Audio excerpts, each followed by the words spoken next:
Welcome to On Topic Retro, or should I say On Topic Modern. This will be the second episode that I'll be given that name.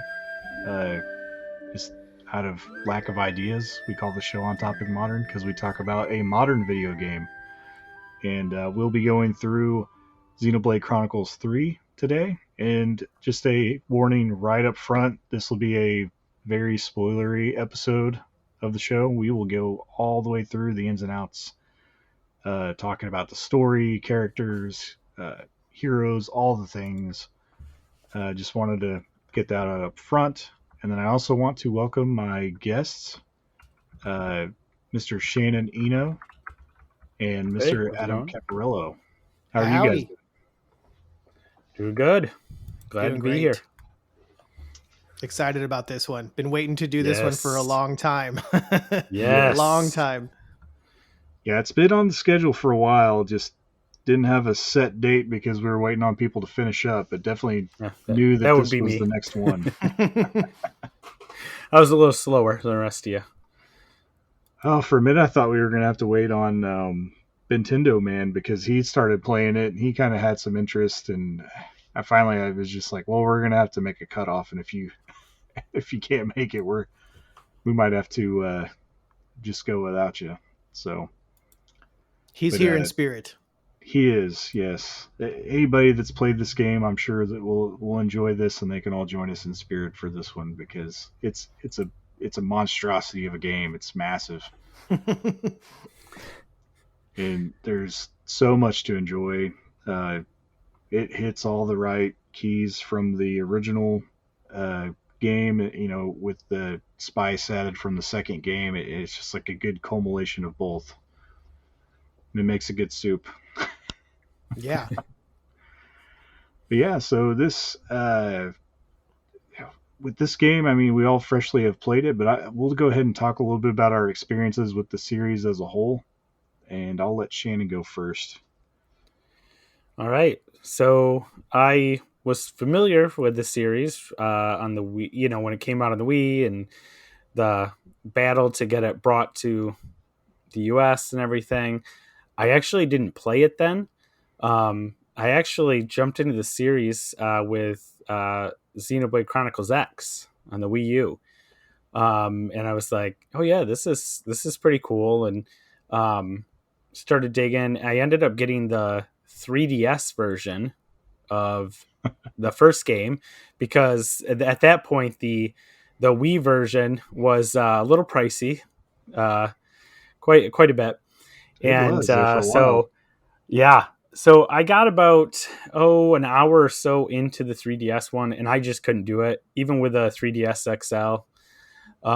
It was just not working. A game that scale, with that scale and scope, it just didn't work well for me on a smaller screen like that. So then I picked up Xenoblade Chronicles 2 and started playing that by then, and got about 15 to 20 hours in there, and then heard that they were bringing the definitive edition over to the Switch. So then I paused that and bought that and still let it sit for about a year before I got around to playing it. So I actually played definitive edition, then restarted and played through all of 2, and then 3 pretty much back to back to back. Oh wow. So within the last year, Nice. I've played all 3 of them. My goodness. It's crazy. Yep. It's kind of weird trying to play anything else. I've gotten so used to that style right now. Yeah, definitely. I mean, I experienced that even just after playing 3. Like trying to go back and play any other battle system just didn't feel right. Like, oh, they did the battle system wrong because it's not not Right. like the Xenoblade 3 battle system. I know. Everything else just seems slow all of a sudden. Yeah, or Or you know, just you off. exactly right. I was trying to see when the so yeah, Xenoblade Chronicles 3D, which is the 3DS version, and Xenoblade Chronicles X came out in the same year. Oh wow. So that's kind of, I mean, I guess they were kind of pushing the advertising, the marketing on X by re-releasing the original game Yeah. for the 3DS, and then it's just been like bam, bam, bam. Like 2015, those two released. Was it 2017 we got Xenoblade Chronicles 2? Is either 17 or Yeah. 18. I think it was And then 17. Wasn't it part of that first year of the Switch? yeah. So yeah, those three kind of came out in relatively close proximity, and then we would have to wait, another 4 or 5 years to get three. But I didn't realize those three were that close together. Sorry, I didn't mean to break you guys up, but No, that's good for That's true. context. Yeah. I'm just thinking about it too, because I'm sure this is not like a controversial opinion, and this is probably just something that is pretty well thought across the board, but they really need to bring Xenoblade Chronicles X to the Switch. I mean, it came out on the Wii U. It's from what I understand, a pretty important part of the whole, chronology of the universe of Xenoblade Chronicles, and I can't imagine that they wouldn't bring it over eventually. And maybe hopefully now that they're past, I know they've probably got a team or a group working on the DLC content for it, but surely they've got to have that in the works. You would think. It would seem like they would just be leaving a pile of money on the table if they did It does seem that way. It's not like people aren't asking for it. And I mean, so having played through that and now having played through these, they're really not, there's hints at like connection, but they would have to do some other stuff because it doesn't exactly fit in with the story of the three main titles. Not as closely, right? I just thought it would not as closely. Well, it doesn't. Yeah. I mean, now it doesn't. The whole beginning of it talks about like an alien invasion. It doesn't fit in at all, really. But I've seen some things where people are like, well, you could easily, because you're talking about multiple universes and all this stuff, that it really wouldn't take a whole lot for them to be like, oh, this is what actually happened. And I mean, they do that every game, right? They're like, it does make reference to events from the first game, though, doesn't it? If I remember right. I really should go back and replay it now. I don't know that it makes direct references. I feel like it is more like an Easter egg type stuff. But remember, I played X before I played before I just played Xenoblade Chronicles. So I could, maybe if I went back now, I'd be like, oh my gosh, yeah, but when I've read stuff online, it doesn't look like there's anything that's saying, okay, that it fits in neatly. You'd have to explain it away with some stuff, with some timeline. Yeah. Somehow. Especially if they end up doing two, because X, I know that's not the game we're here to talk about, but X kind of ends where you're like, okay, like now what? So there really needs to be some kind of sequel. It just kind of yeah. Like some kind of future connected version that brings it all together. Maybe, yeah. So it kind of gives it a little bit more of an ending, I guess. I don't know, but anyway, it is a good game though. It's a different kind of game, but there's enough similarities to it that like exploration in that game is like that's one of its best qualities right there. It's just like I'd spend like hours just exploring and seeing where I could get without even the needed skills.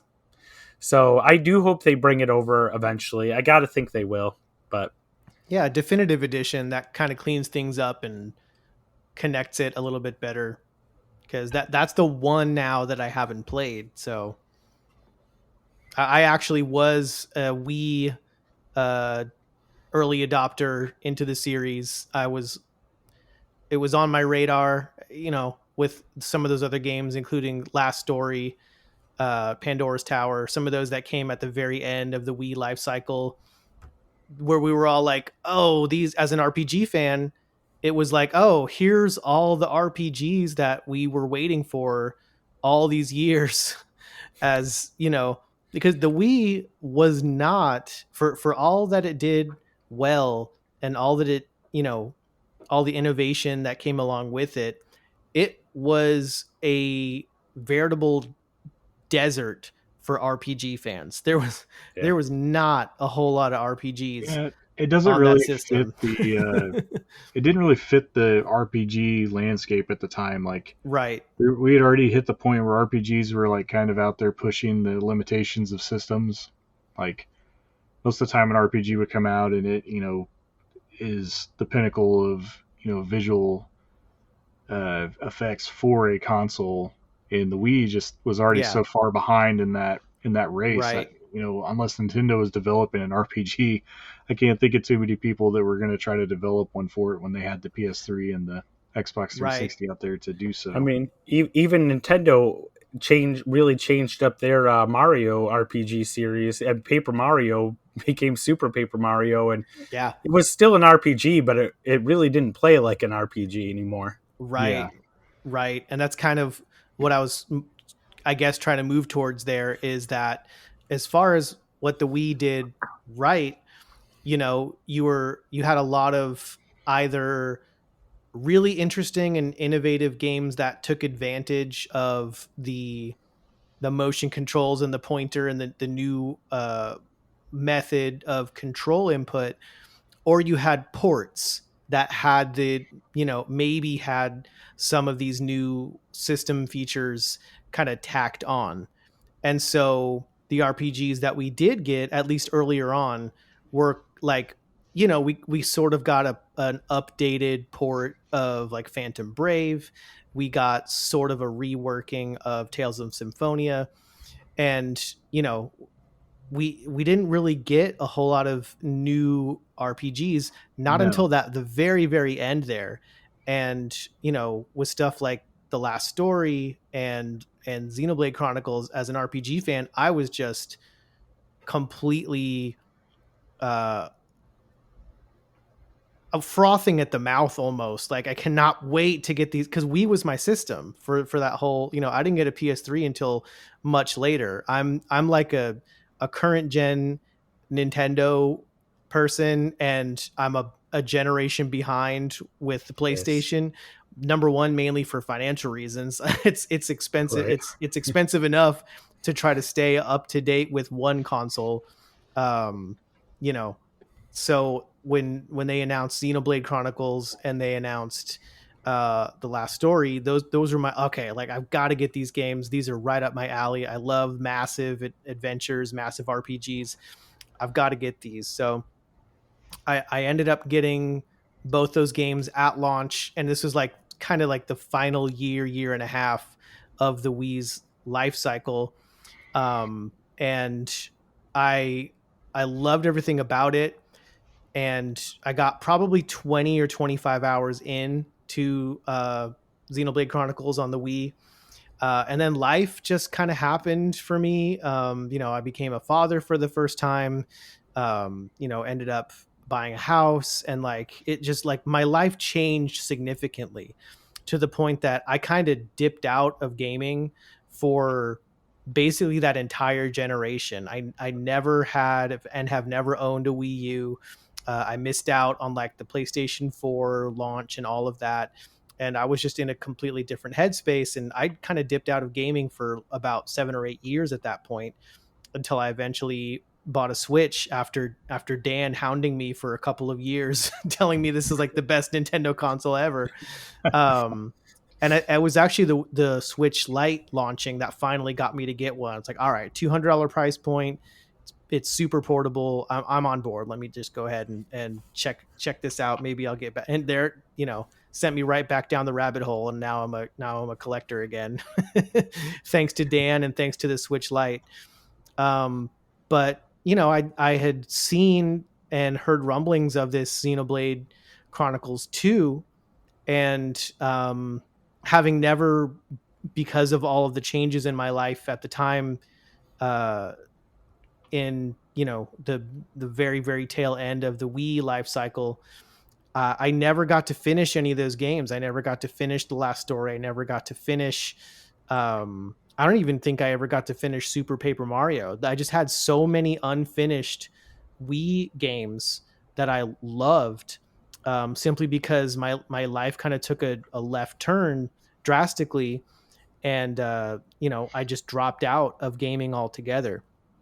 So Xenoblade Chronicles 2 was always kind of on my radar, but it turned out, by the time that I got back into gaming and by the time I got a Switch, it was already one of those that's like, well, you're not going to get it unless you pay, $75 plus. And, you can't just walk into a GameStop and buy it. So that kind of prevented me from jumping right into Xenoblade Chronicles 2. And I really didn't end up taking the plunge and getting it until they announced Xenoblade Chronicles 3. And I was like, well, okay, I've got to get it now. Like, it's number one, the fact that we now have announced that Xenoblade Chronicles 3 is going to come out. The price is going to go up. It's going to get harder to find. At the time, price charting had it at about $70. I ended up getting lucky and finding it locally. Someone was selling a copy of it on Facebook Marketplace for like $50. So I was like, I jumped on it and I grabbed it. This was probably, I want to say March or April of earlier this year, or it was not that long after they announced Xenoblade Chronicles 3, and I don't remember off the top of my head when exactly that was. But I grabbed it and I started playing it almost immediately. And, despite its faults, and some of the gripes that I did have with it, it's still one of my favorite RPGs of all time. It's just an excellent game with some kind of weird mechanics that hold it back from, just being 100% great experience from start to finish.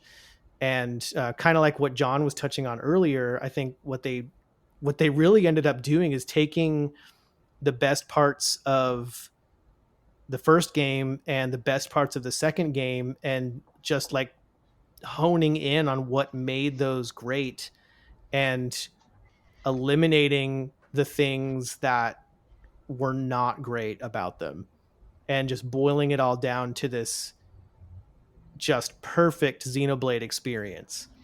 Yes. And so that's where, we find ourselves now, is we've got this incredible,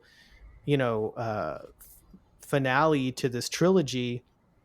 And, it's kind of a big question mark where the series is going next. Will we get another Xenoblade, or will it be another like Xeno something?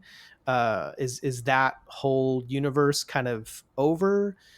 So that kind of final message that we got from the developers was a little bit cryptic, in that we don't know exactly what's going to come next. That kind of this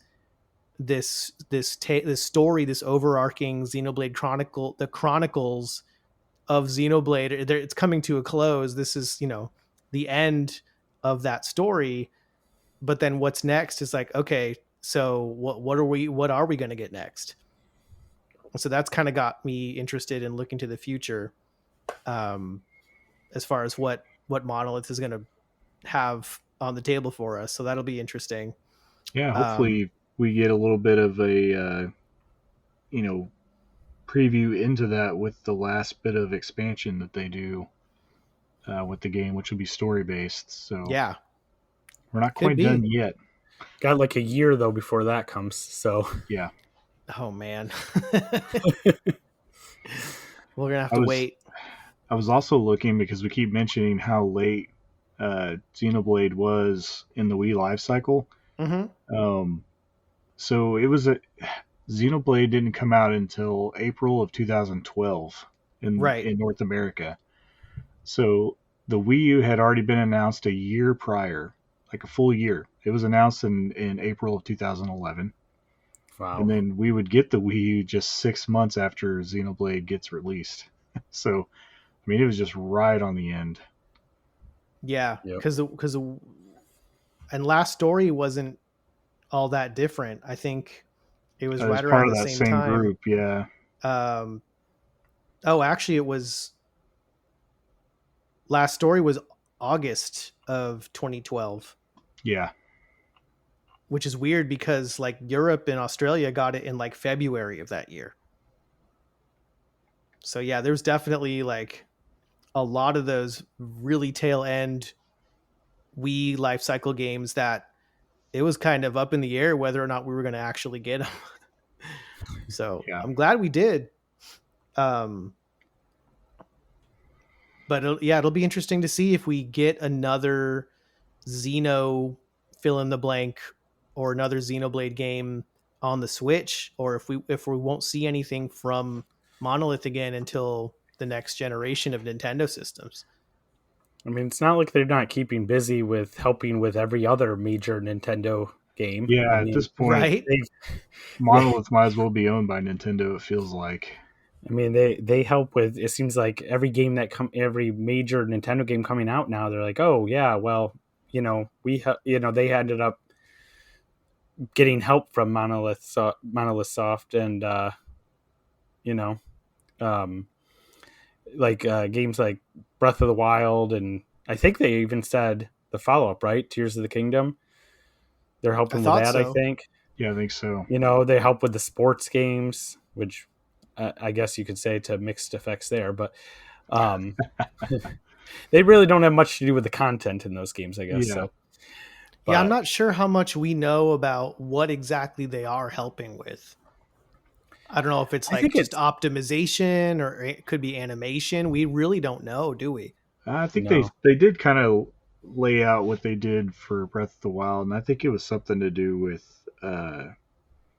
just overall environment design, some of the map Mm, design stuff. I I think that it can makes I a can lot of believe overall. sense. that. Yeah, that makes a whole lot of sense. I mean, that's what these games are so perfect in doing. Yeah. Well, my experience is not a whole lot different than Shannon's. I knew about this game on the Wii. I was the Wii was kind of my second console. It wasn't my main console that I played. I had already kind of moved on to PlayStation at that time and was mainlining the PS3 as a console. But I would still pick up the Nintendo titles as they release. Like I got Skyward Sword and just the main Nintendo stuff. If it was something that piqued my interest, but I wasn't buying a lot of uh, third party games or even Xenoblade because I didn't 100% know what it was. So I would not buy Xenoblade until the 3DS as well, and kind of had the same problem that Shannon did. I didn't really feel like the scope was that great. Um, while trying to play it in handheld, it felt like it was too large, and the environment just didn't feel right being on that small of a screen. And with the 3DS, there's no way to change that. You're limited to that little 3-inch screen, 2.5 inch or whatever it was. Even with the XL, you don't get a whole lot Yeah. more. It's just I was always just kind of amazed at how well it did play though. Like it's a very solid game. Like they did a good job with the port. Uh, it's just really hard to play a game of that kind of magnitude on that small of a device. Just like a sense of scale thing. Because Yeah, I it haven't just played the 3DS. Because that's kind of interesting. Because that's a similar. I don't really have a whole lot of complaints with it, but I am sort of off and on playing through Ocarina of Time 3D. And that's one thing that really surprised me is as much as it does to improve on the, the 64 version of Ocarina, which most of us have played, the one thing that it kind of seems to lack is that sense of scale. It's like, I don't know if it's the screen itself or just the way that it's processing these larger environments. Because by modern standards, Ocarina of Time is not a huge game. But Oh no, and even it would have been a 4:3 aspect ratio too. So yeah, but even on the 3D on the 3DS, it's like it kind of seems to lack that sense of scale that you would get yeah, with that game, even on the Mhm. 64. So yeah, I yeah. can see a game that's, gosh, I don't know, probably 20 times bigger, if not more, than Ocarina having a problem in terms of sense of scale. So, and I don't know if it's the 3D aspect or just how that system processes large 3D spaces, but yeah, I can I had a definitely see it being an issue. I had a hard time not getting lost in the 3DS version. Like once I finally played the definitive edition on Switch, it was like, all right, I can get a better sense of where You can see things everything are. now. Yeah, right, right. There you You're Well, like, go. yeah, oh, I think okay, you now also this don't makes get more as sense. you don't get as large of a range. You don't Right, get the uh oh, what do they call that? You don't get the viewing angle uh right. that you would on a larger Makes screen, like sense. your view of sight Yeah. that you can see Hmm. at Yep. one time. And Uh, the 3D looked cool enough, but like, and the pop in, you had a lot of pop in, you had a lot of like, Uh, I mean, so it just didn't feel fluid with 3D. yeah, right. But it's very ambitious, and I'm glad to own it.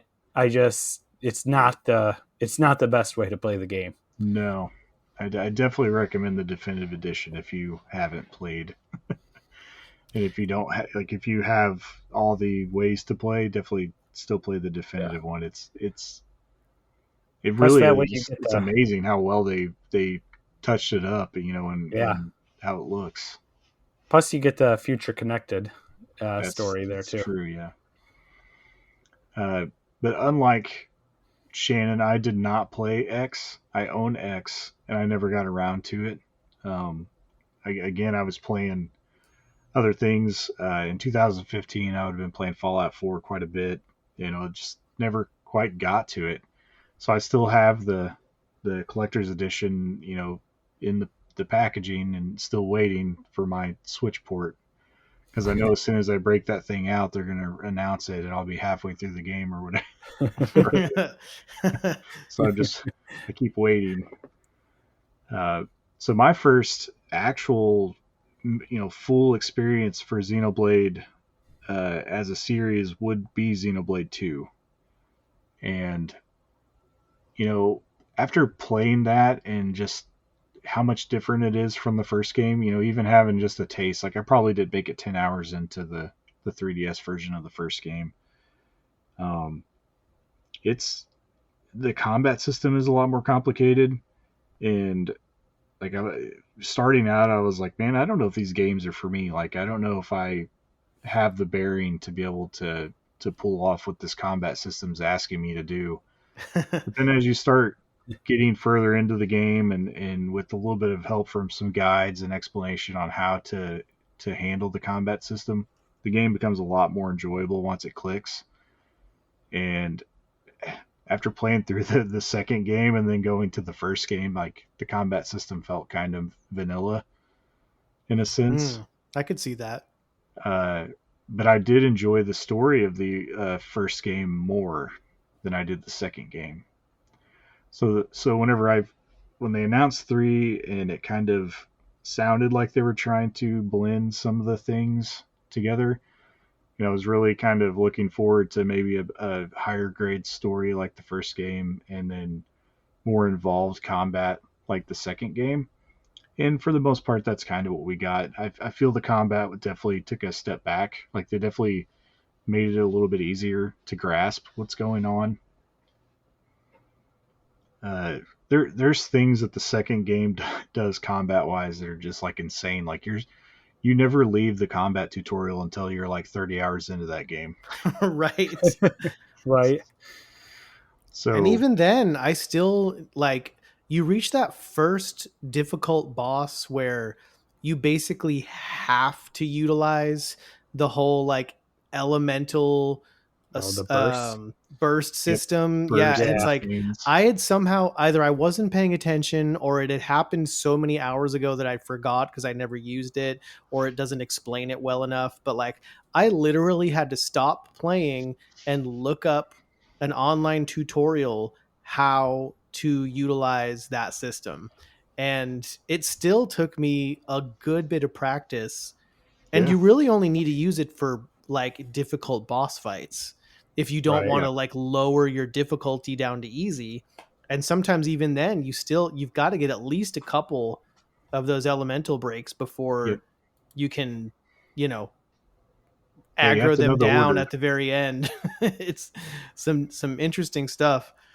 I mean, my main, if we're still on the, you know, our experience in leading up to the third game, my main gripe with the second game is you reach those points in the overworld in the field where you you cannot progress unless you Yeah. have a certain blade of a certain Yes. elemental type that Yeah, has a locking certain traversal skill skills behind that you blades just happen to is have leveled horrible. up. Otherwise, you have to stop progressing the game, Yeah. go back and figure out how to level up a particular elemental blade Yeah, or even and if you what you have one. need. Yeah, exactly. There was one time where because there's kind of that 'Cause that I think Pokemon type thing where you well, I have to think kind yeah, of also some of the elemental types didn't even get that skill. Like it wasn't even exactly. this that you had that. Yeah. I mean, you had to have that type, but you also had to have that type that was capable of learning that specific skill. Yes. Because I remember I had like, I think the hardest one to find was there at the end. Like, there's a part where you're trying to get through to the last boss, and you have to have like a wind, the wind Yes. type Right. It was a element, wind elemental. and you Yep. have to learn a certain. Well, I had like 3 of those guys, and I had leveled them up, but they didn't learn that skill. I was like, Right. what do I do now? Yeah, it's and that's where that I agree. That was my biggest gripe with too, because every time you get to one of those gates and you don't have exactly what's right, then I even if I did like if I had a bunch of weaker blades that I had gotten, but they were generic and I didn't really care about them, but oh look, they just happen to have the skill I need, and Yeah. so then I was like having to pull all the blades off all of my characters, and all right, if I get this one has level 1 in it, and this one has level 1 in it, and this one has level 1 in it, if I get enough of those, can I just make just enough? Yep. But it just completely takes you out because you're constantly Yeah. you feel like you spend 10 minutes in menus just to pass this gate. And Exactly. I and think that's why so they removed that going yeah. forward. Entirely. I think that was the main frustration. I mean, there's still areas of the game in 3 that you have to have skills to traverse, but they're all given to you through the game, through the normal story progression. You don't have to try to find them. Right. You don't have to. Except for one. I never Well, yeah, except for the one that you get got from the hero. one. I had to look it up. That's the hero I think I'm missing in the game. There's the hero that gives you the ability to walk through poisonous Yep.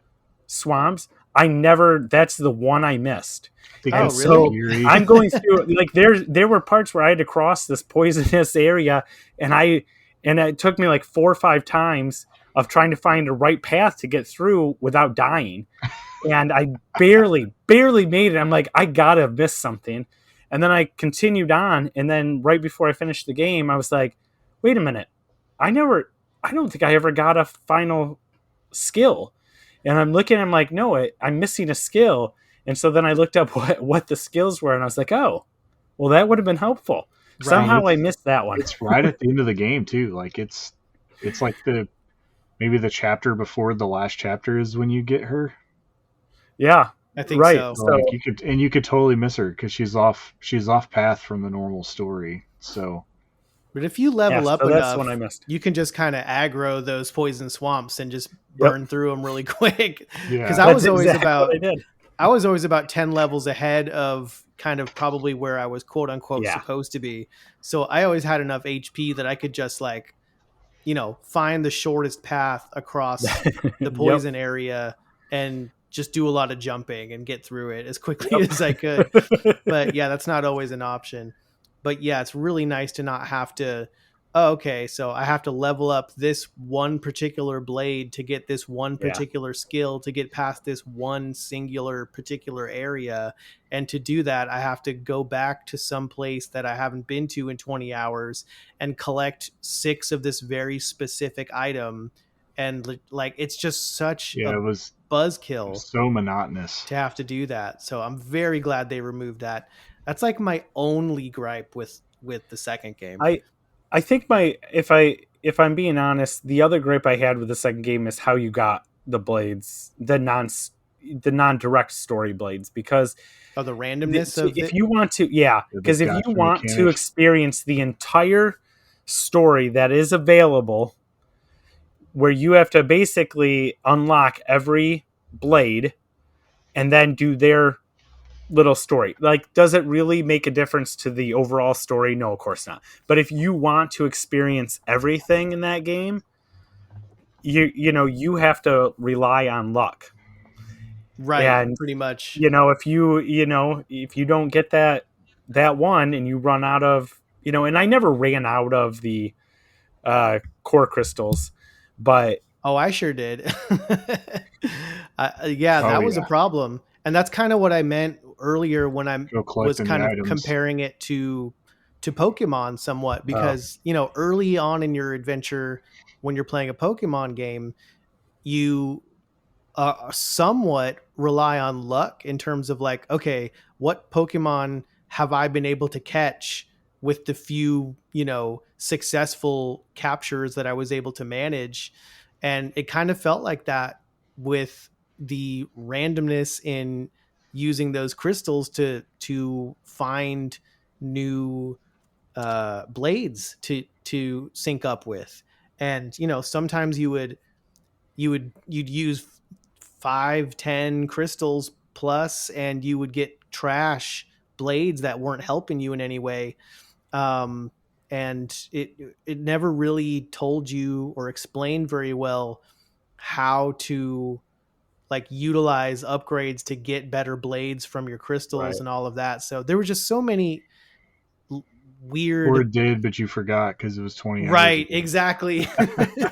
There were just so many convoluted mechanics that made it so much more cumbersome to do something that should have been so simple. Right. Well, and even I mean, in one of the updates, they even removed they added in the ability to kind of skip the animation, because that was taking a very long time to even.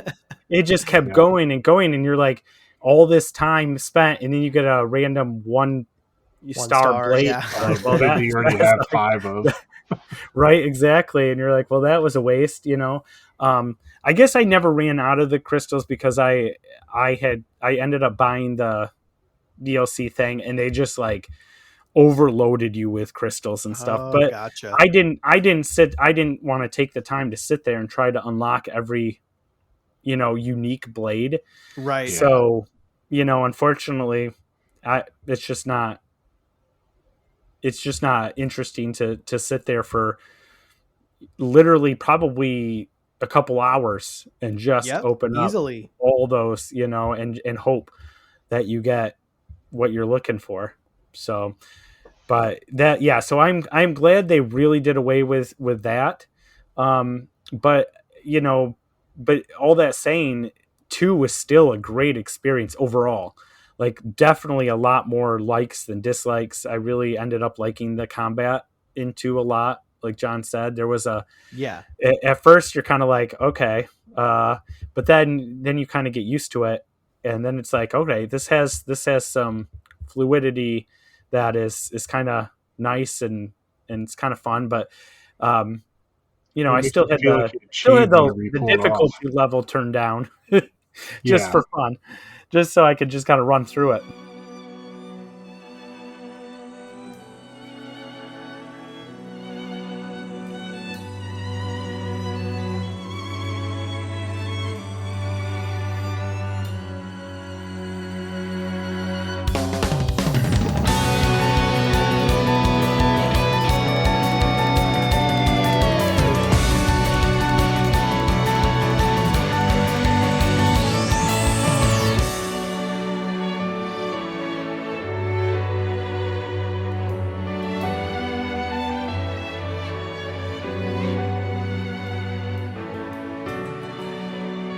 I think we've already kind of started getting into the game that's at hand for tonight. So we'll go ahead and move into the.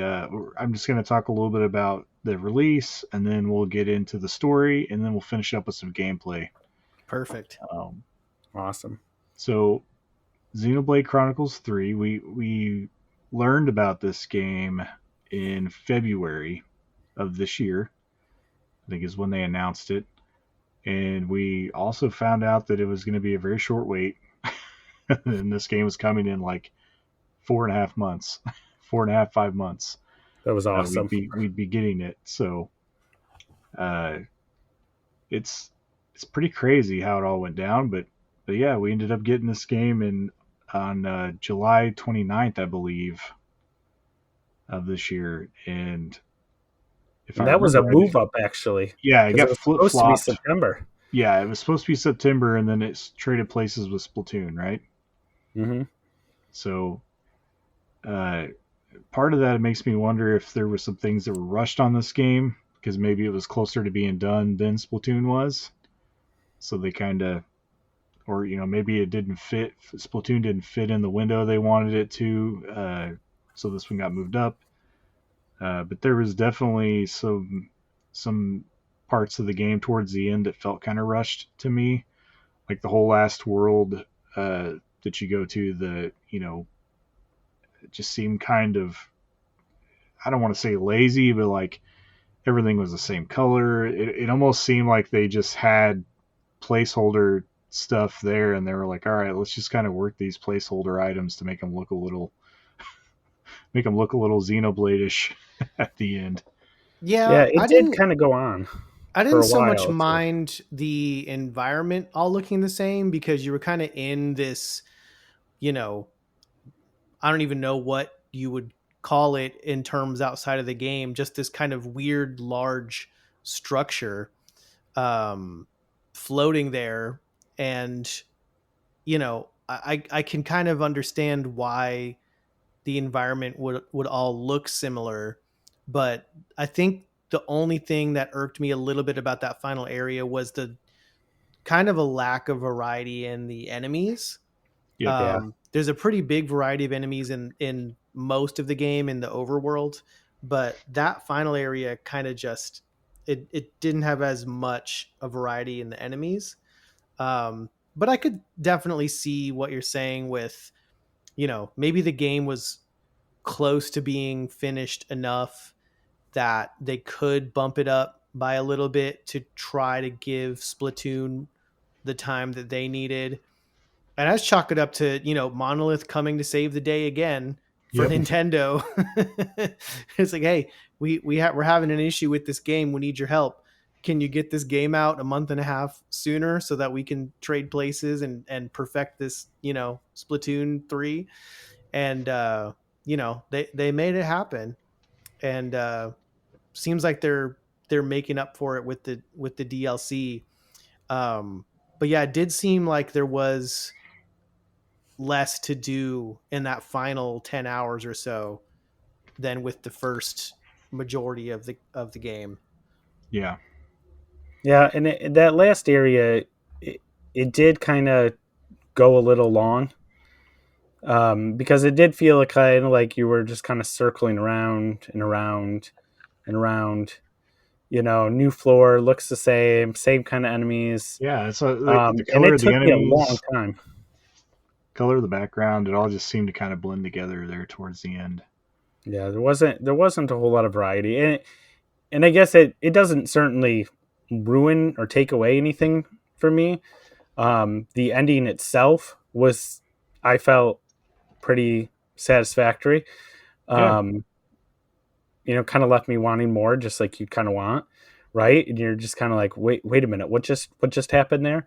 And makes you want to kind of experience it again, and makes you also kind of look back and go, oh, that kind of changes what I was kind of, thinking during the whole game up until now. They did that several times successfully in this game, where like, okay, whoa, that kind of changes what I was just thinking was happening, and then it would happen again and again. And I feel like the ending kind of did that too. I'd agree with that for sure. Excuse me. It was. Whew, I don't know if we're going to talk about is now the time to talk about the ending? Because I don't. No, we'll I kind of have a tread lot to through say. we'll tread through the story here, and we can go ahead and get to that. I didn't really want to focus too much on like the development or anything. Just wanted to kind of put into perspective, how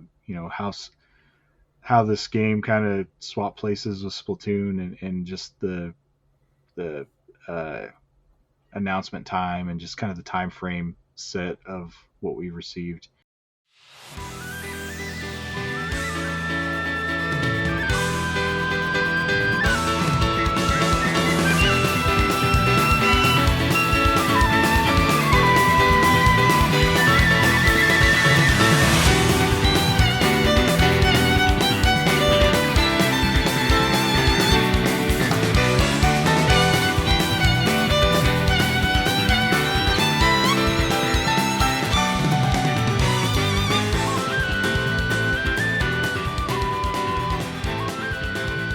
Yeah, I mean, even at its announcement, we just kind of got trickle fed some story beats.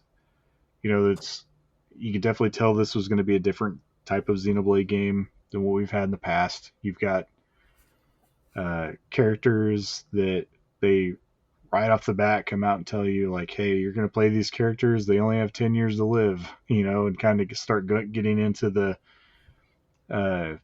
day to day with their lives, and that they're basically bred to be soldiers, and that's their purpose.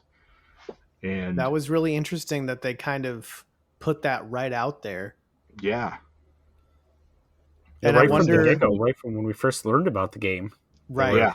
Talking about that was in the very first trailer. They're just kind of telling you, they're like, hey, these guys don't last long, and their whole purpose is just to fight. And I'm also kind of wondering if that was almost part of, maybe not part of, but just kind of mimicking the experience of what it's like to have such a short lifespan. Because like we were just talking about, it was a very short period from when we learned of the game's existence to when we actually got it. Just like you said, just barely 5 months or so. That's not typically how it goes with these huge, once or twice in a console generation games. Usually we know about it, at least a year and a half or two ahead of time, that this is coming, that this is in development. And this was like kind of a big surprise for most people. And to know that it's coming so soon. Yeah, exactly. So it was almost like, we have this shortened lifespan of when we learn that this game exists to when we know it's coming and we get a release date. And then once we did find out the release date, it got moved up, which is usually the opposite of what happens. Yeah, so it's kind of like we have this shorter lifespan happening to find out about these characters who have this, truncated lifespan themselves. And I felt like it was just an appropriate marriage of I don't know, life imitating art, or art imitating life, or something along those lines, where this is not the normal lifespan of a game that we typically see. It's been shortened. Yeah. And I mean, right off the bat, we're given the information, that there's two sides at war. You have the Agnian colony and the Kavesi. And I don't know if we got the names or, even introduced any of the main characters. I would have to rewatch the... I feel like we got Noah right off the bat, and maybe Neo. I think with those two, at least. I'm almost positive at least Noah, because I remember thinking, well, that's a connection to that name, because that's the name of my son as well. Oh, awesome! And so I'm pretty sure we got that right from the get-go.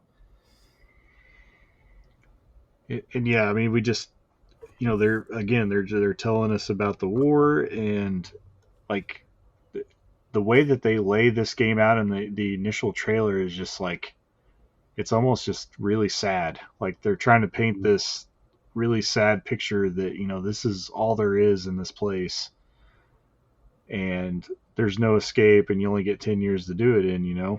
Mm-hmm. And Oh, and by the way, one of your character has only 1 month of that 10 years. yeah, they also, that's what I think towards the Oh, end there, God. they let you know about that too. And it's, yeah, I mean, just the way they set it up from the very beginning is like, this is going to be a very emotional, investment to play through, and that that there's going to be like, it's almost like a chess game from the start. Well, and I think it's important to kind of talk about in the story here that more likely than anything you'll be killed in the war, but if you somehow make it through your 10 years, you end up going back to the castle, right, the of your For nation, ceremony. and you get a homecoming ceremony where you basically get told great job by your queen, and then your life force is gone. Drained from and you. you're dead. Yeah, it's just drained from you. And So you become a husk. it's not exactly a happy thing, even if you make No. it to your 10 years. No.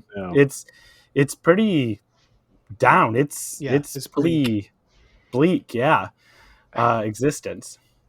I think they drew a really, just right off the bat too, at the first trailer, the heavy picture of having your life basically painted out as like a imprint on your body, like, and I think that's like a very unusual, like, I can't think of anything else that does, anything in recent media that I've seen do that, but like just a constant reminder that you only have this little time left.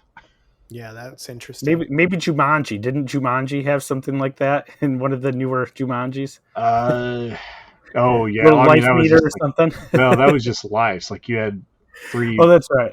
3 marks on your arm, and you lost one Right. whenever you died. But no, but I think you're right. Like as far it's, as like showing how much life you had, how much time you had left.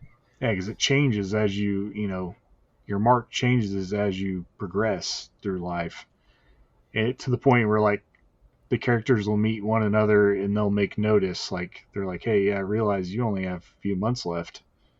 When they first meet. Right? Yeah, it kind of harkens back to that kind of weird old kind of philosophical question, like if you could know the like exact time and date of your death, would you want to know it, or would you want to keep it a secret from yourself? You know what I mean? Yeah. It's just really interesting kind of thought exercise, and you're constantly reminded of it throughout the game. Right.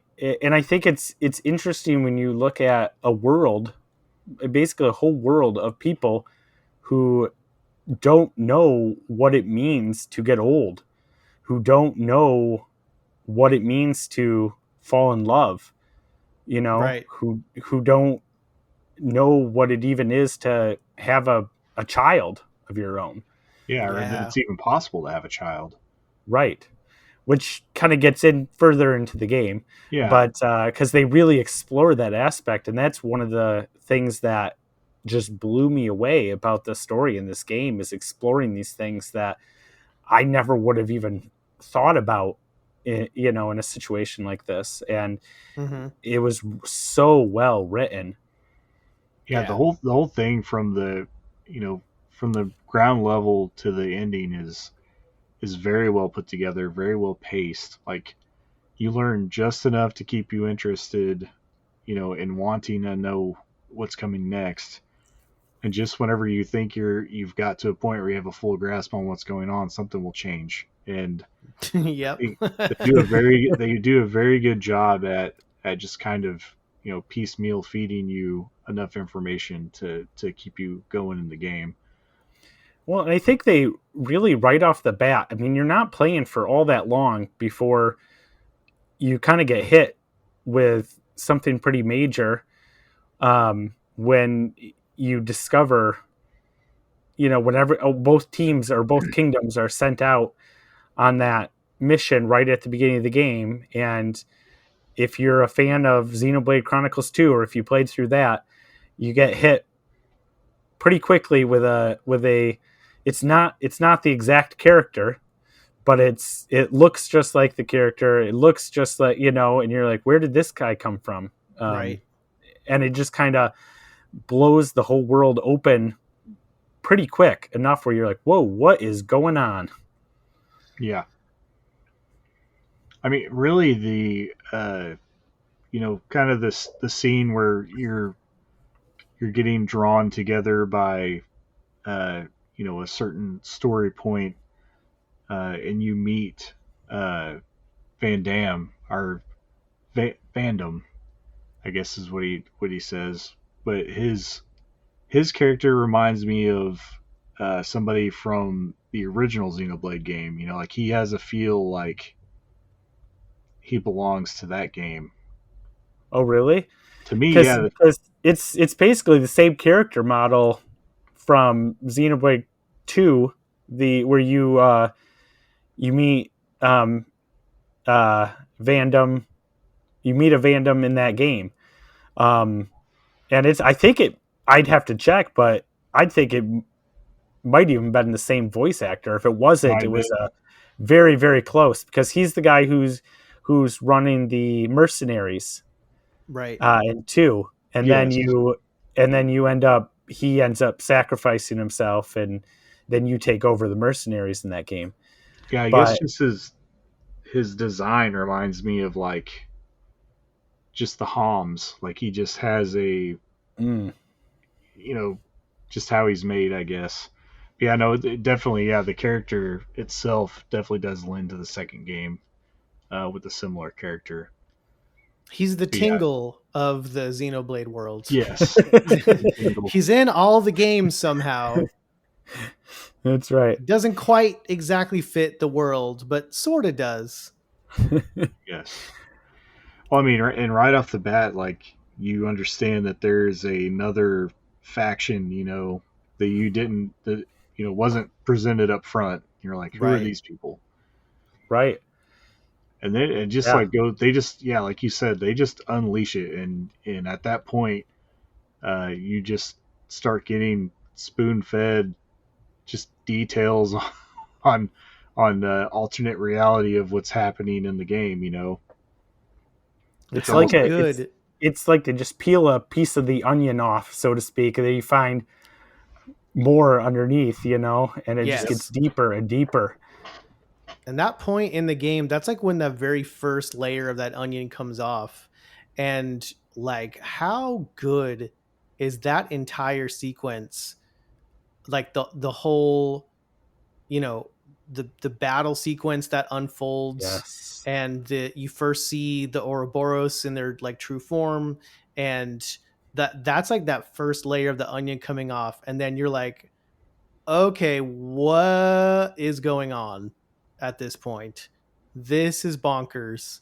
And I've just stepped into something like, I thought this was pretty straightforward. This is going to go pretty much more or less like the first game or two. And now this is just something completely new and off the wall. Right. And that's when the game opens up. Yeah, I mean, because before that, especially if you have played through the first 2 games, you could pretty much go, okay, the Agnian side, those characters seem to be more from Xenoblade 2, right? Yep. I'm getting the right size, right? And the other side, with no one, they're from the Kavesi. Yeah, the Kavesi, and they're characters that seem to be related to the characters from Xenoblade, the first one. So you kind of think, okay, you can kind of do that, but then Vandam comes in and this whole other faction, and then you're like, all right, well, where did they come from? What are they? How do they fit into all of this? Mm-hmm. Yeah, and they even kind of drop some like subtle hints throughout the game, listening to the main characters speaking to one another, how the Kavesi have to have like power frames in order to match the power of the Agnian soldiers. and the Yeah. Agnian soldiers just kind of naturally have this ability to be strong. Well, Wow. and you see that most of them from the Agnian side have core crystals. Yeah. Yep. So like as you're playing the game, you're kind of seeing the pieces of the other two games being put together. You just don't quite understand how it's going to be going together at that time until you finish the game. Yeah. But Eh, finishing the game and then looking back, you definitely see all the things getting put together as they're building into one piece. right.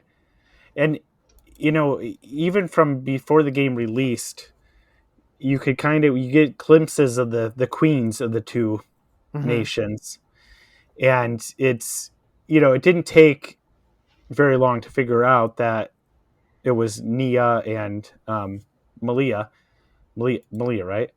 Melia. Yeah, Melia. I was just gonna Yep. say, am I saying that right? And actually, she's a character that I really enjoyed in the first Xenoblade game. Mm-hmm. And so I was like, I don't know if I like the idea of them having corrupted these queens. Like I was like, there has to be something more to it, but they don't appear to be exactly on the side of good anymore. And I was like, oh man, I liked these characters in this game. What is going on here? I don't like the idea that they're stealing people's life essences and all this. And I don't know if we want to jump to because it's not that far into the story, but when they first confront basically uh, the first queen, Malia, or Melia. Wait, what did we say it was? Sorry. I believe it's Melia. Melia. I always want to say Malia. Melia. And you find out that that's not even really It's her. not even real.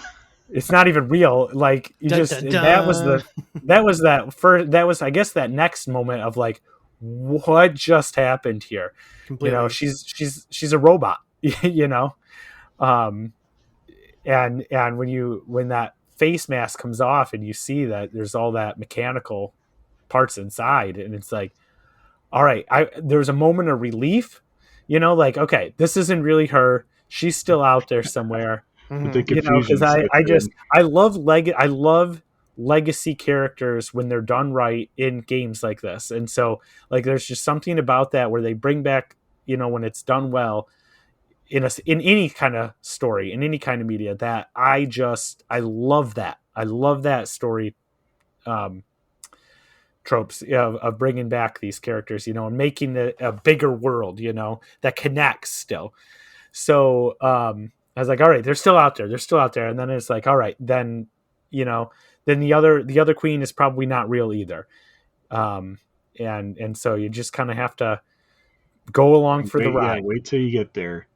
And to kind of go back, because we didn't really even mention that, but the main characters on the Kavesi side, you have Okay. Noah, Lons, and Uni, and then you also have the Nopon support character named Riku, and then on the Agnian side, you have Mio, Senna, and Tyon, and their Nopon support character Manana.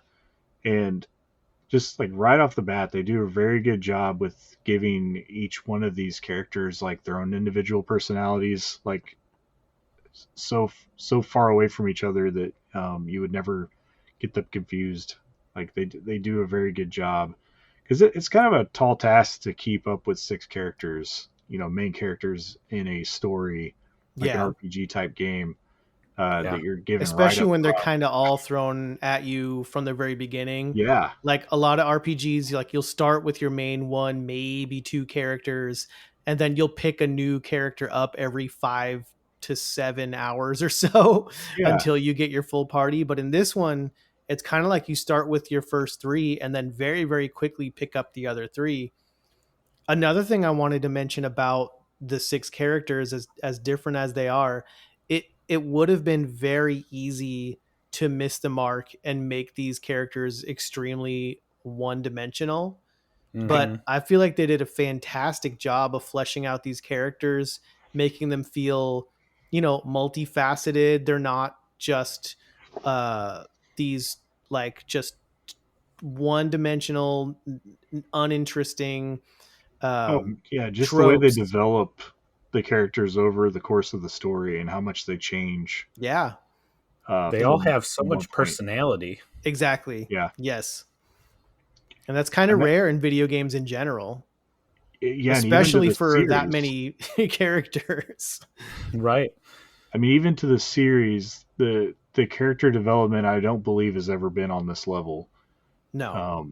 Even with like side characters, or even other characters that you meet along the way seem to be more developed than characters from the previous games. Yeah. I mean, some of the heroes basically were almost completely fleshed out, and even some of the non-hero side characters I felt like you really get to know and connect with in some of the what are they called, the bases, the colonies. Thank you. The colonies. Yeah, it just made it feel like a very real world, very real environment where you've got real people with real emotions that vary from time to time, because none of us just feel the same way all the time or express ourselves the same way all the time. So they just did such a good job of injecting, it's not even really stated that they're human or whatever, but they just inject them with so much humanity that you can relate in some way. As different as all these characters are, there's something in each and every one of them that you can relate to on a personal level. I didn't think I was going to be much for Tion's character to start with, but he really grew on me. Yeah, he kind of becomes a favorite towards the end. Yeah, even I think the standoffish characters grow. Exactly. Usually not with the case in a lot of RPGs. They usually kind of stay that way. Yep. And I mean, right off the bat with the first couple scenes, you feel like you learn the enemy with the Mobius, and then you get a destination that you feel pretty early is like in-game destination with Sword March. Mm-hmm. And then you're really just kind of, to go back to the onion, like you really just got the first layer there, and like you have no true understanding of what you're aiming for. You're just know that that's the direction you're going. Yep. Well, and I do have to say real quick about the characters and some of the side characters real quick. This is the first Xenoblade game that actually got me to care about the Nopon. Oh yeah. Nopon were always there. They were fine. I didn't, no hate, but I didn't really care about any of them in any of the games. Oh, even the ones that were playable characters. Yeah, some of them I just downright didn't care for at all. But this one I was like, I actually, really, especially Riku, I really like it. Just completely flipped what a Nopon was in these games. Yeah, I'm sure you could go back in the Discord and find me on record saying that I really hope they completely eliminated the Nopon from the game. But you're right. They turned me around on it. They obviously they're kind of the comic relief, but they did it in a much better way. Like especially in Xenoblade 2, it was just, oh my god, the Nopon were so obnoxious.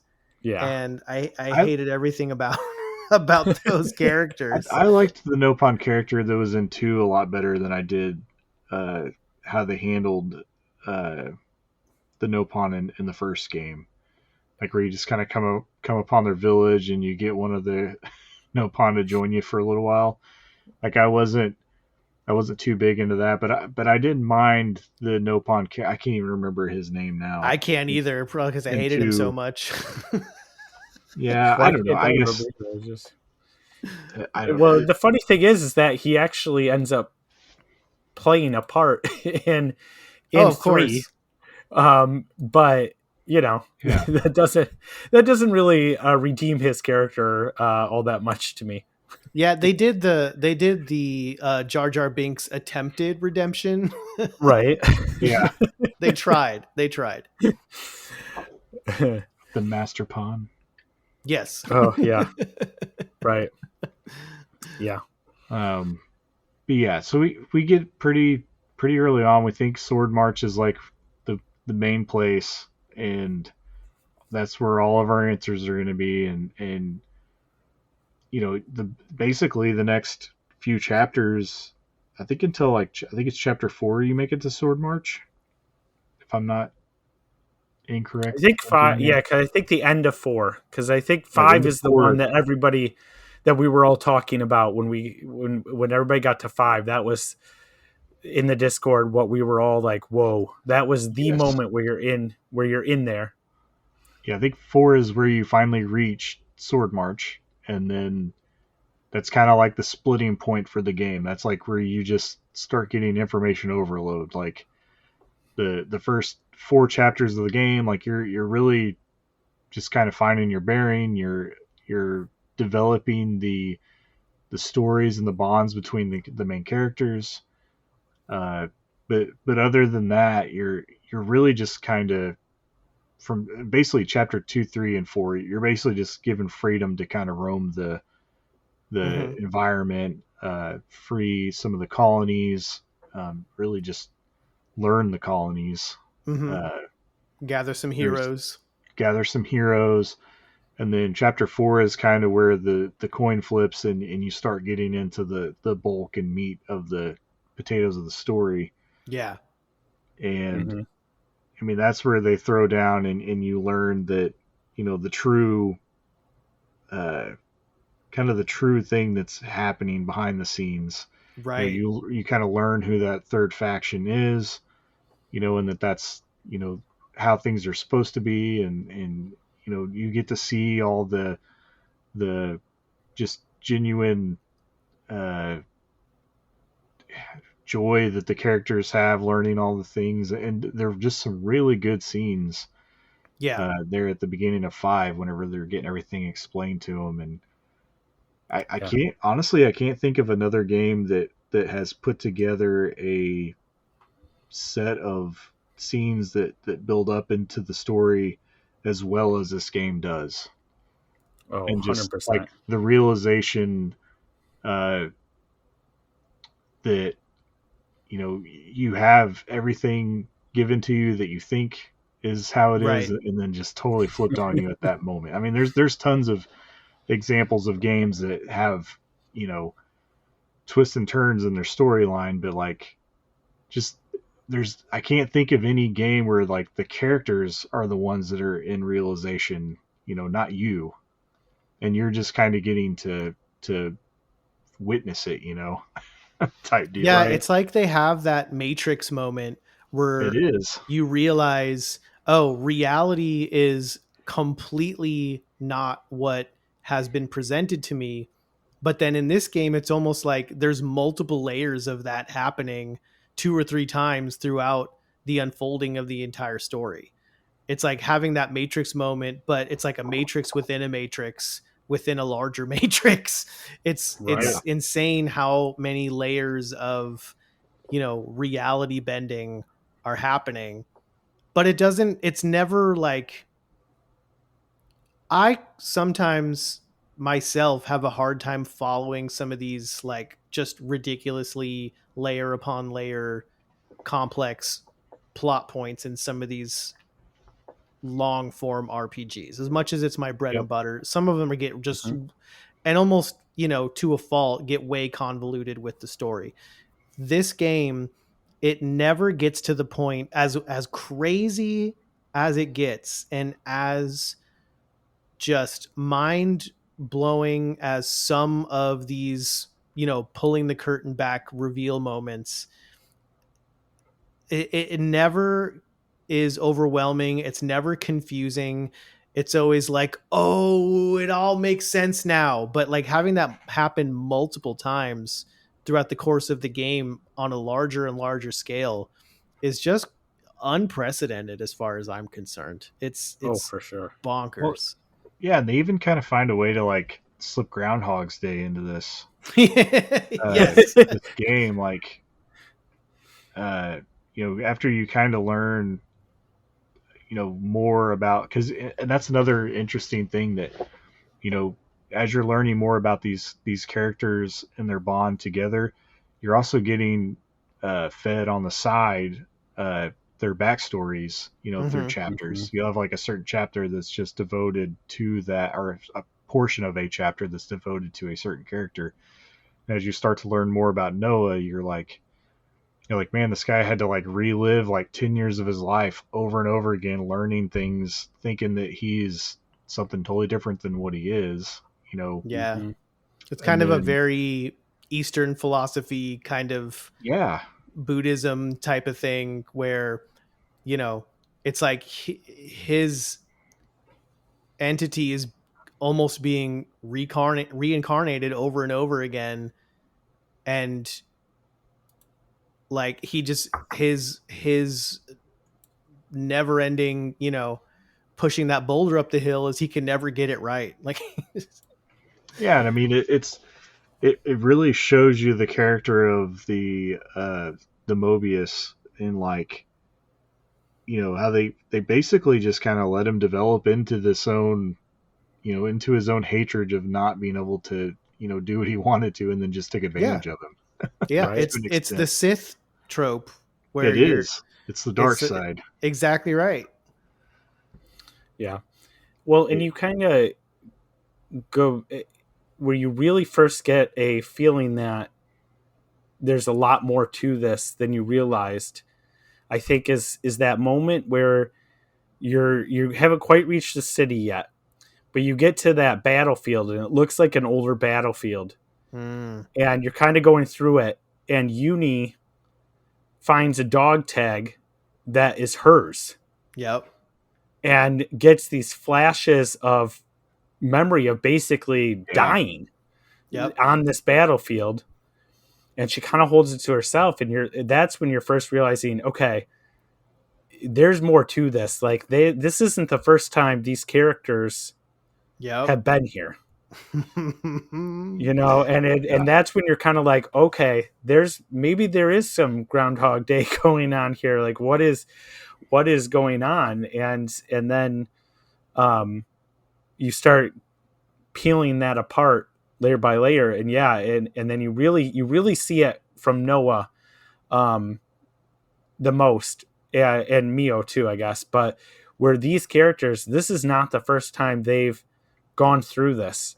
Yeah. They've gone through this so many times, and they're just but barely never quite figuring this out. Right.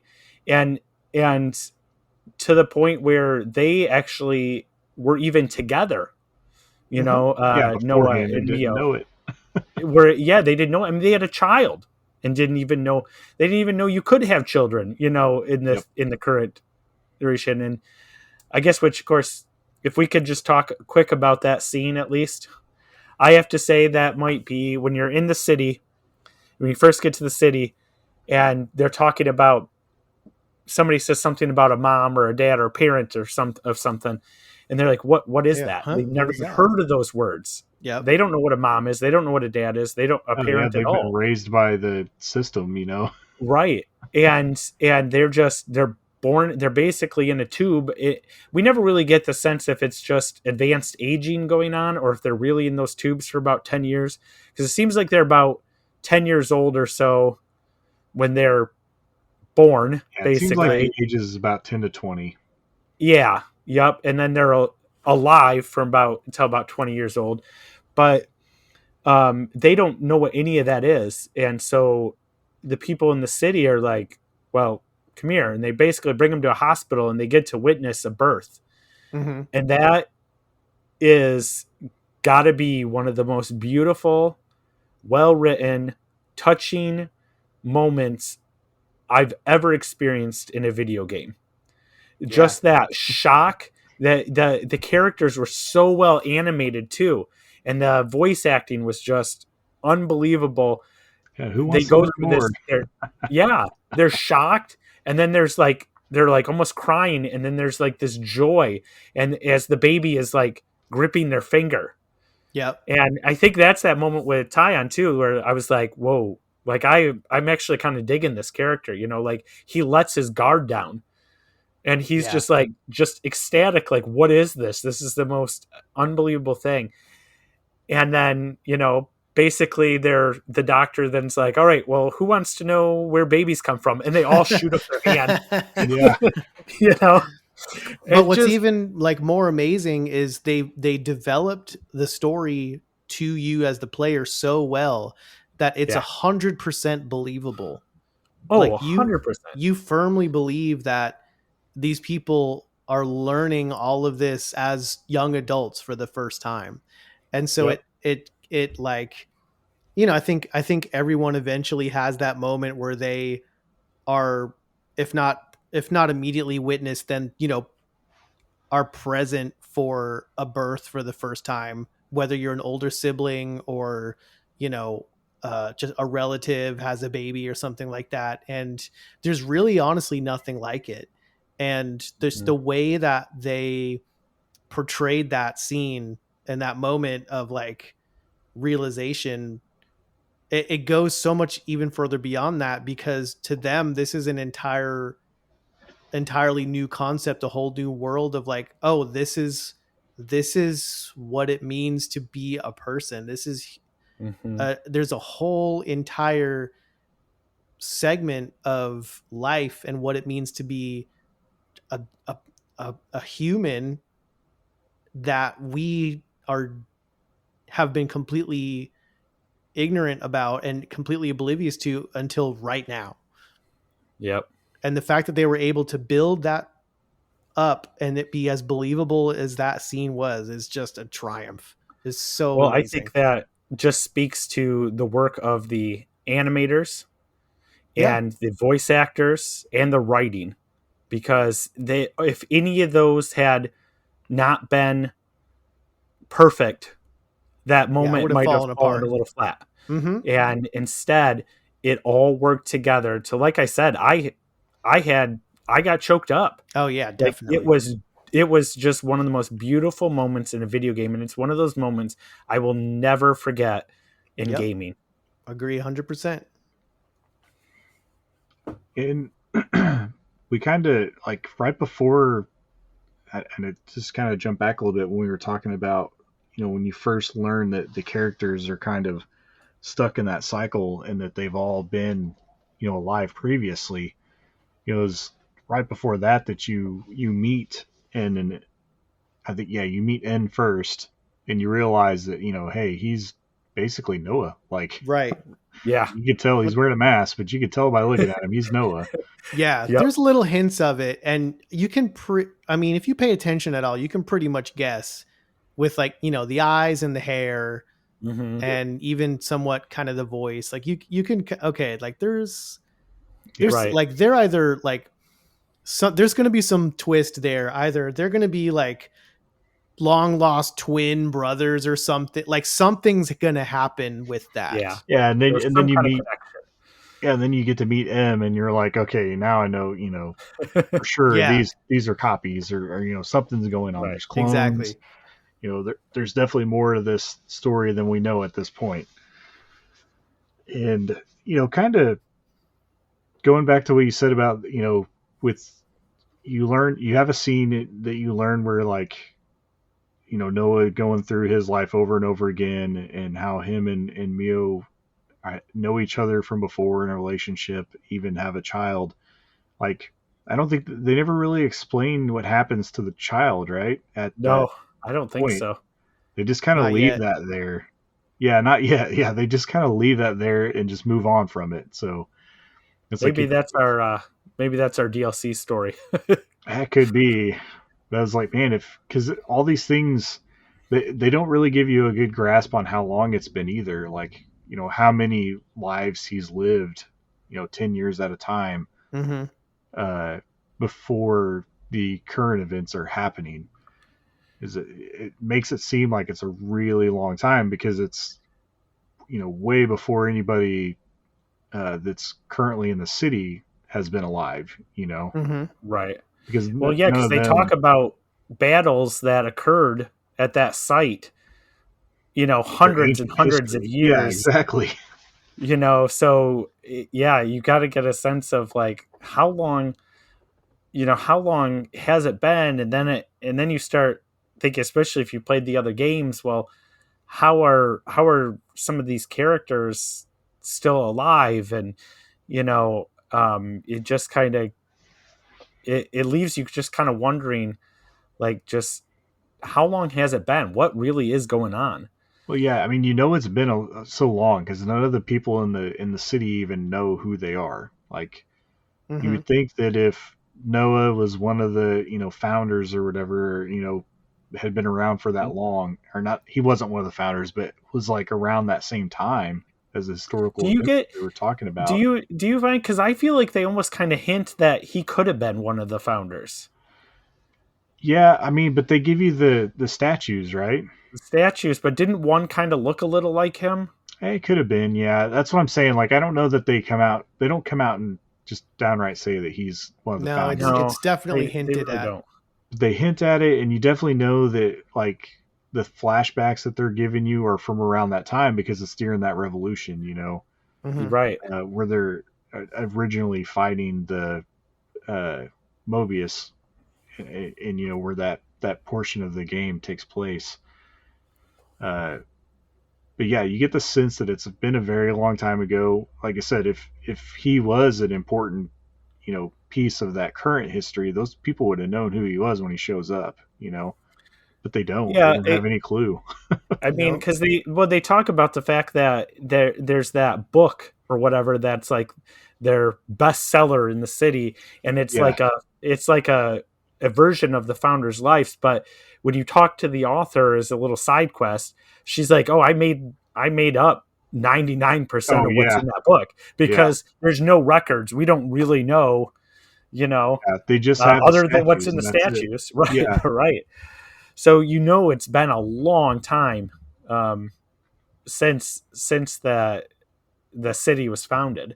Well, and you can see like one of the statues looks like Rex, and like Yeah, that's the other thing you can definitely is see resemblance. So it's almost like after the two worlds merged, maybe these are some of the descendants of Rex, and uh, I mean just descendants from characters from the other games, or maybe some of the right. founders. So like Hmm. they kind of give you all this stuff right at once. They don't really even give you much time to really think about it until you go back No. think about it after finishing the game. Right. It's all just some things that I was kind of unpacking in my head before we got started. Trying to think because I know for sure that they show you that they have a child, but they don't really go into what happens to the child. Obviously, it'd be hundreds of years old; it'd be long gone Right. by then.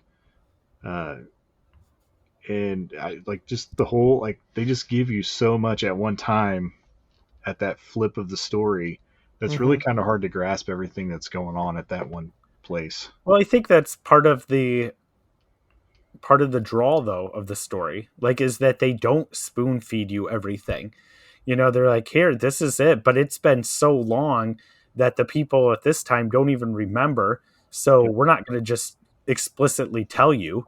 Like, they'll give you some hints, they'll give you some ideas, but Well, yeah, it's kind of up to your own interpretation, and I do like that. I don't like it whenever storytellers feel the need to try to have to cover every single base. Like Hmm.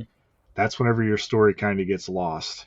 Right. So I Yep. kind of like the idea where they give you just just enough to get your imagination going, and then let like you said, leave it up to you to figure out what you want to think, draw your Hmm. own conclusions from there. But It the also story's makes the actually story moving a little somewhere more else. right. It also makes the story a little more tragic, It because you does. find out they had a kid, but you have no idea. Like, they just, I mean, obviously, that she died. Mia died at some point. And then he, like, becomes so distraught that, like, he gives himself over to becoming Mobius, and the kid is just the last we see the kid. He's talking to him in that woods, and Yeah, I and he don't just think anything's gonna turns into explain to that. dust. Like, how tragic is that? Like, his life is so, he's so distraught after losing her, and going through this, and just like he's just done that, he's willing to just give himself over because he can't stand the pain anymore. Yep. You know, he just wants to be with her, and he wants it to last forever. He wants to be stuck in a moment, which becomes a theme, I really feel like, in that last few chapters, when you know, basically when you leave the city, and you those last few chapters, I feel like, really keep hitting on that whole, what would you do if you could live a single moment forever? Yeah. Or like, you know, a place and time Right. just stays for eternity and never changes. Right. And that's where you kind of get a sense of that hint of that next layer of, this is what's happening at this moment in time that has been going on for hundreds of years. Yeah. But in actuality, the worlds are still merging, and merge isn't even the right word, because they're trying to prevent them from crashing into each other from Right. fully merging, and they're trying to like find a way to basically get them to pass through each other and then restart life on the other side. So they're basically just paused. Yeah, and another question, they're paused right at that moment, just before the worlds are going to be destroyed, basically. Right. Mm-hmm. Yeah, and the people of the city are basically just descendants of, you know, the original. I guess they're honestly probably just descendants of the characters of the other two games, kind of like as I was mentioning earlier, because they're not, you know, they're not under the same pretext of the other characters in the game, you know, from the other two sides. Well, I think it wouldn't just be just the main characters. I think that it's but people living in that world, in both of those worlds. Yeah, it could have been. It very well probably was. Yeah, some of those main characters, but it also it's people that were living in those worlds before, because that's where the original Noah and Mio come from, right? Or those worlds, Yeah, and they're living, and they're brought in there, but they also, then the versions of them that are being reborn over and over again, though, are from the arcs. Yeah, Are from that arc, right? Yep. Which is is that what they call it? The arc? Am I remembering that correctly? I think so. I mean, which explains why you got a character named Noah, probably, right? Yeah, that seemed pretty on the nose. But I mean, I guess if we want to get into that part, a little bit of the story, Yeah, we can move forward.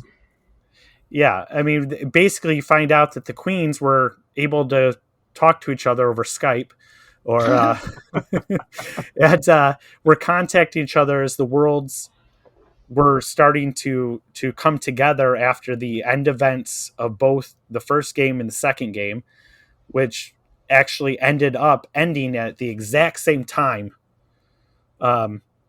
parallel, and then though the worlds were getting closer and closer and closer, and they realized that neither world was going to survive the impact, so they found a way to basically I don't know how do I download all the download, yeah, people.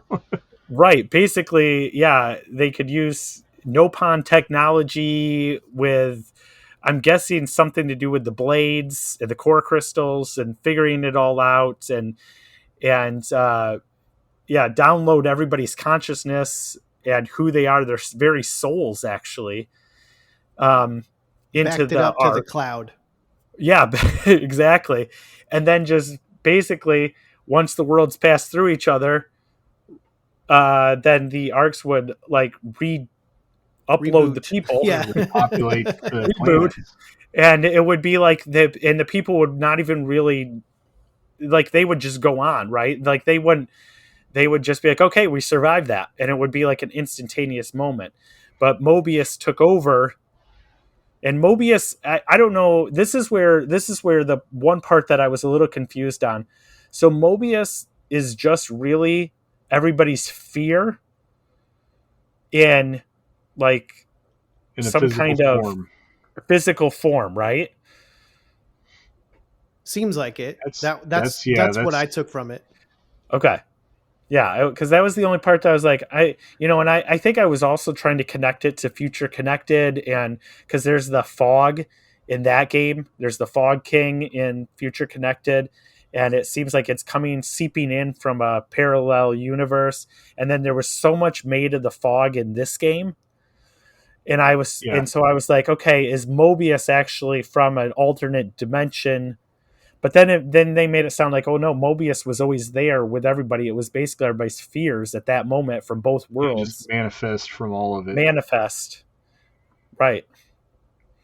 That's So, definitely what I took from it. It's that seemed to be, and again, it going back to a lot of these. I mean, you see it even more blatantly in series like Final Fantasy, where there's so much borrowed from just classic storytelling, but like there's so much Star Wars in everything, and it's like the whole fear turning to hatred. Is the path to the dark side. It's a very, very common, and this, but the way that they do it here is so unique that I think it's not a roll your eyes moment, like, oh, here we go again with this fear becoming evil thing. It's done so well that because even as we're talking about, it's kind of like, well, that was my interpretation of it. It wasn't mhm, like spoon fed to me like this is what it is and this is the right. only correct interpretation. It is very much open to interpretation, who these beings are and where they came from and what they represent. It's not Yes. like it was spelled out for you in Mhm. ways that were not open to interpretation. Well, you even learn that there's really only two true Mobius. I don't know if that's the plural as well as the singular form, Probably. but there, Sounds better than Mobius sisters. Mobiuses or Mobi. Mobi. Um, Okay. but you find out that Z and Y are really the only two true Mobius that existed or Before. came from that fear. All the other ones, and you see right from the beginning of the game where they're in that theater and there's like just Tons of Mobius everywhere. But these are people who have given themselves over to the dark side, so to speak. I mean, Right. we didn't really talk about it, but like they discover that one of their childhood friends, Yep. who they thought was killed, ended up giving himself over to Mobius and had become Mobius. And that's when you start learning that, wow, people could actually, like the people that they know, could Yeah, they become were their enemy. tired of certain things that were happening in their lives, so they just give up. Right. And kind of give themselves over to this, and so they've kind of converted to all these new way of living this in a Yeah, Mobius form. it's definitely a different idea, and they do a very good job of keeping you, just as confused as you need to be, but have just enough understanding to continue to play the game. So, I mean, storytelling in this game is like an A plus. Like they just Mhm. every bit of it is very well thought out and very well delivered. Uh, they package it all up nicely, put a nice bow on it at the end. Like I said, the only thing that I had a problem with was at the very last area of the game. Once you figure out how to reach Origin, which is basically the device that was, I guess, really contained, or it's where all the things were created, the arc and all the things, Yeah. and what Yeah. Mobius was using to distort the reality. It's where everyone's consciousness was contained, basically, right? Yes.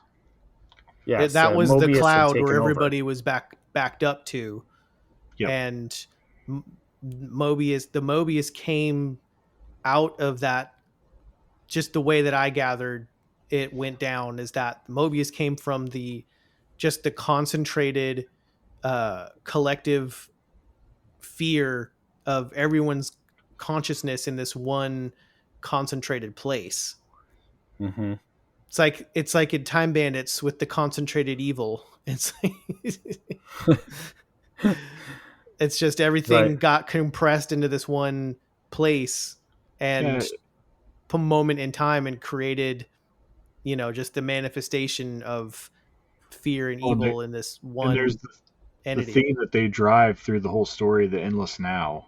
Mm-hmm. They're Yep. constantly using that phrase uh, to basically just describe and uh, just give it a kind of like a physicalness. Like this is what they're trying to attain Right. or maintain through the whole game. Because that's how they maintain control. They can keep control Exactly. there. And yeah, I mean, you realize that that's kind of the whole bearing behind it. The queens have been uh, in rest, because they don't even realize that their plan wasn't followed through with in reality. Mm-hmm. Well, I got the sense that they did, and that they, because I feel like the one even kind of knew who who Noah and Mio were. Um, and when she was sleeping, but she had been that, like, Mio or the original Mio or whoever helped put her to sleep. So Nia, right, is the one I think I'm thinking of, Yes. Mm-hmm. and that she was put to sleep until they could basically fight back, Well, so yeah, that they maybe couldn't, so Mobius couldn't use her and her abilities. maybe I'm thinking of that wrong. I was thinking that they had already went to sleep. No, I feel like, because there's the scene where they kind of show Yeah, because they wake Mio, Nia up. yeah, going to with Nia right before she's going to go to sleep, I feel like. Yeah. um, but you could also interpret that, because there's a lot of, it's not spelled out, but there's a lot of speculation that she is actually supposed to be Nia's daughter.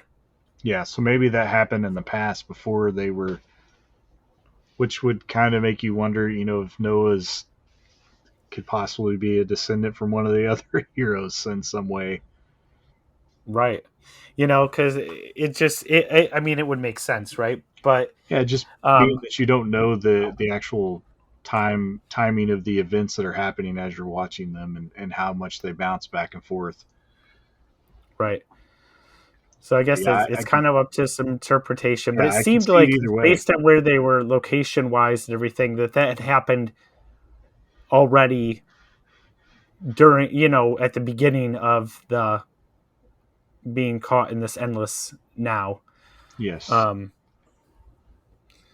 so, but yeah, it's kind of hard to say for sure.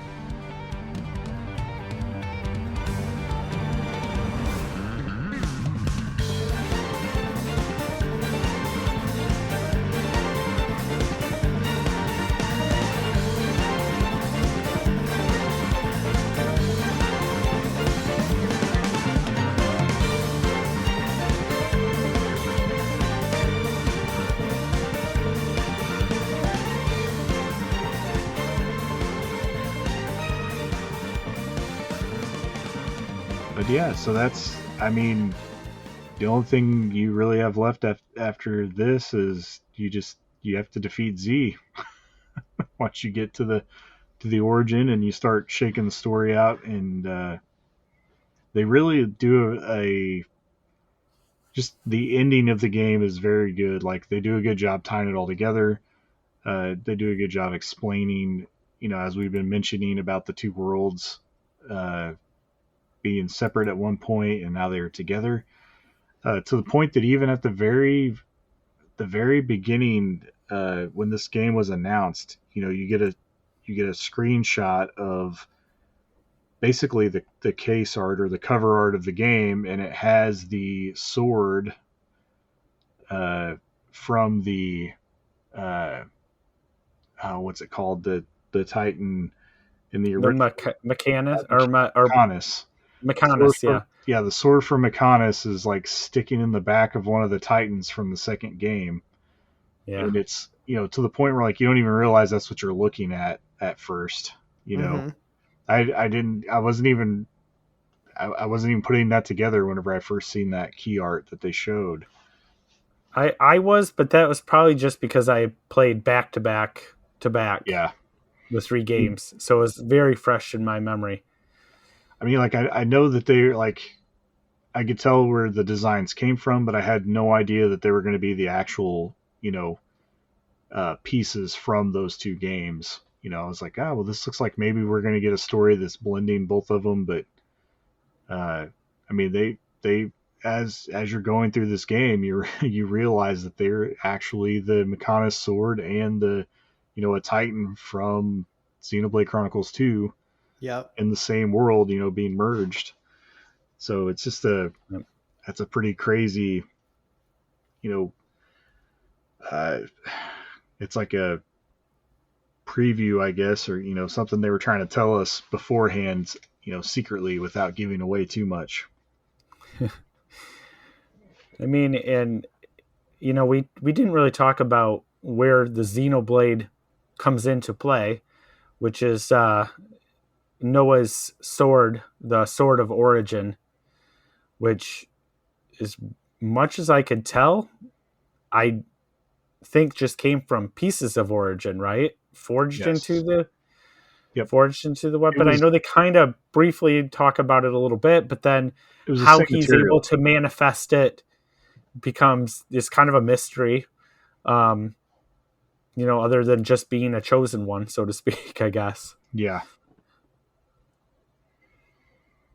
Yeah, that's definitely and the fact that that Riku has it in the first place, Right. The what's he call it? I can't. It has a dumb name. I can't remember what they call it. It's so like silly. something 7. Is it 7? Is a number with it, isn't there? Maybe I'm mistaking it for something else. 7 something. I can't. It's a dumb name. Yeah. The origin sword sounds a little bit better. Yeah. So yeah, but anyway, it's just funny that he has it the whole time and like gives it to Noah, and he's like, you'll know when to use this when the time is right. Yep. Because of how powerful it is. It's Lucky 7. I just had to look it up. Yeah, Lucky 7. I knew it had something to do with it. It is number. The sword of origin, but he calls it Lucky 7 for some reason. Yeah. Yeah, that part's kind of funny too. Is it like the sword is the 7th member of the party or something? I don't know. Yeah, could be. Because there is the end game quests that you could do that I did not do, but you could basically get more pieces of origin scattered throughout the game, right, to forge weapons for the rest of your characters. I did not do that, but at some point that might be kind of cool.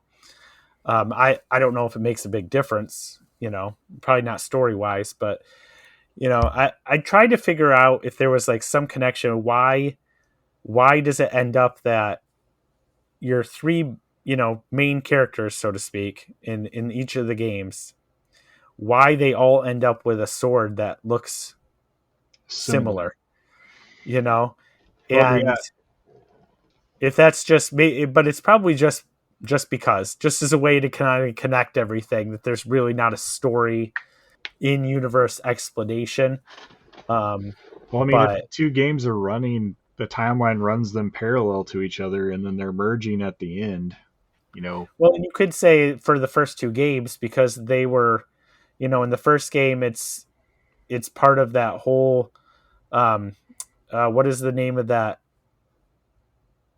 artifact that basically triggers the tear in the universe and separates it into the 2? I can't remember the name of the artifact, but and then the computer, the 3 parts of the computer, and they get scattered into one becomes Alvin in the first game, yep, and then the second one theoretically is your oh my word, Yeah. the main blades. Why can't I think of their? It's late. What's the name of the main blades? Oh, What are their Pyra and names? Mithra. Yeah. Wow. it Oh, in the yeah. I've second just game, yeah. yeah in the second game. So I guess you could say they're all part of that, but then where does it come from in the third game? Is Origin somehow able to be connected to that original computer Yeah, slash or artifact that maybe that disappeared sword looks at like the end of that the because it's a merging of both worlds. Because the sword does kind of have a Mhm. resemblance, to both swords. Right, but it also could just be an artistic choice of Could be the art design. yeah. It doesn't And seem to be a whole lot that's just left to happenstance here, though. Like, yeah, they seem to be pretty No, spot on it's with connecting everything dots. has some kind of meaning or connection. yeah, Typically, that's what it seems yeah, like anyway, which is yeah. also rare.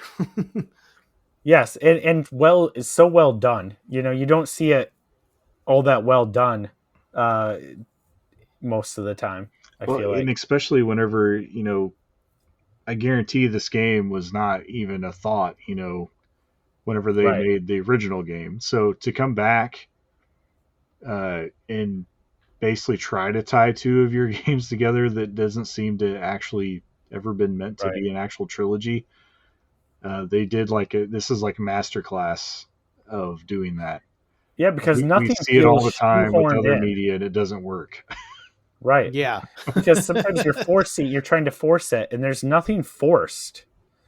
I feel like where it comes to combining the two games, because Yeah. you could really just play this one and completely enjoy it, and never knowing No, a yeah, you could. single thing about the first two games. Yeah, you certainly don't have to know anything about Yeah, any the of other them could two. be played individually, and you would feel just as satisfied with playing them without knowing anything about the other two. Yep. I think I know I'm kind of jumping a little bit here, but if I do have a gripe with the third game, um, I got a little sick of fighting Mobius bosses. Yep. They felt a little samey until you get to Y and Z really, but even that to some extent, like it felt like you were fighting the same boss over and over again rather than I miss the variety you kind of get in like especially two, Yeah. but even one where you're not like your different bosses of your different areas are can be very different. Um, Whereas in this one, that's really the only boss you ever really fight is different forms of Mobius. Yeah, I mean, when you're fighting N and M, you get a little bit of a different Yeah, variety of things there. But yeah, for the most part, yeah, you're just getting uh, different forms of Mobius, and some of them right. have some slightly different abilities. Like Yeah, uh, once you get to whichever the one that has the first time where they can combine to Ouroboros form as well. That one plays out like they try to vary it, but it still feels very samey whenever you're playing yeah, the. and it makes sense from a story standpoint. So it's not like it's this Yeah, huge, they huge gripe. Like, oh my kind of gosh, wrote like themselves into that hole. right, right.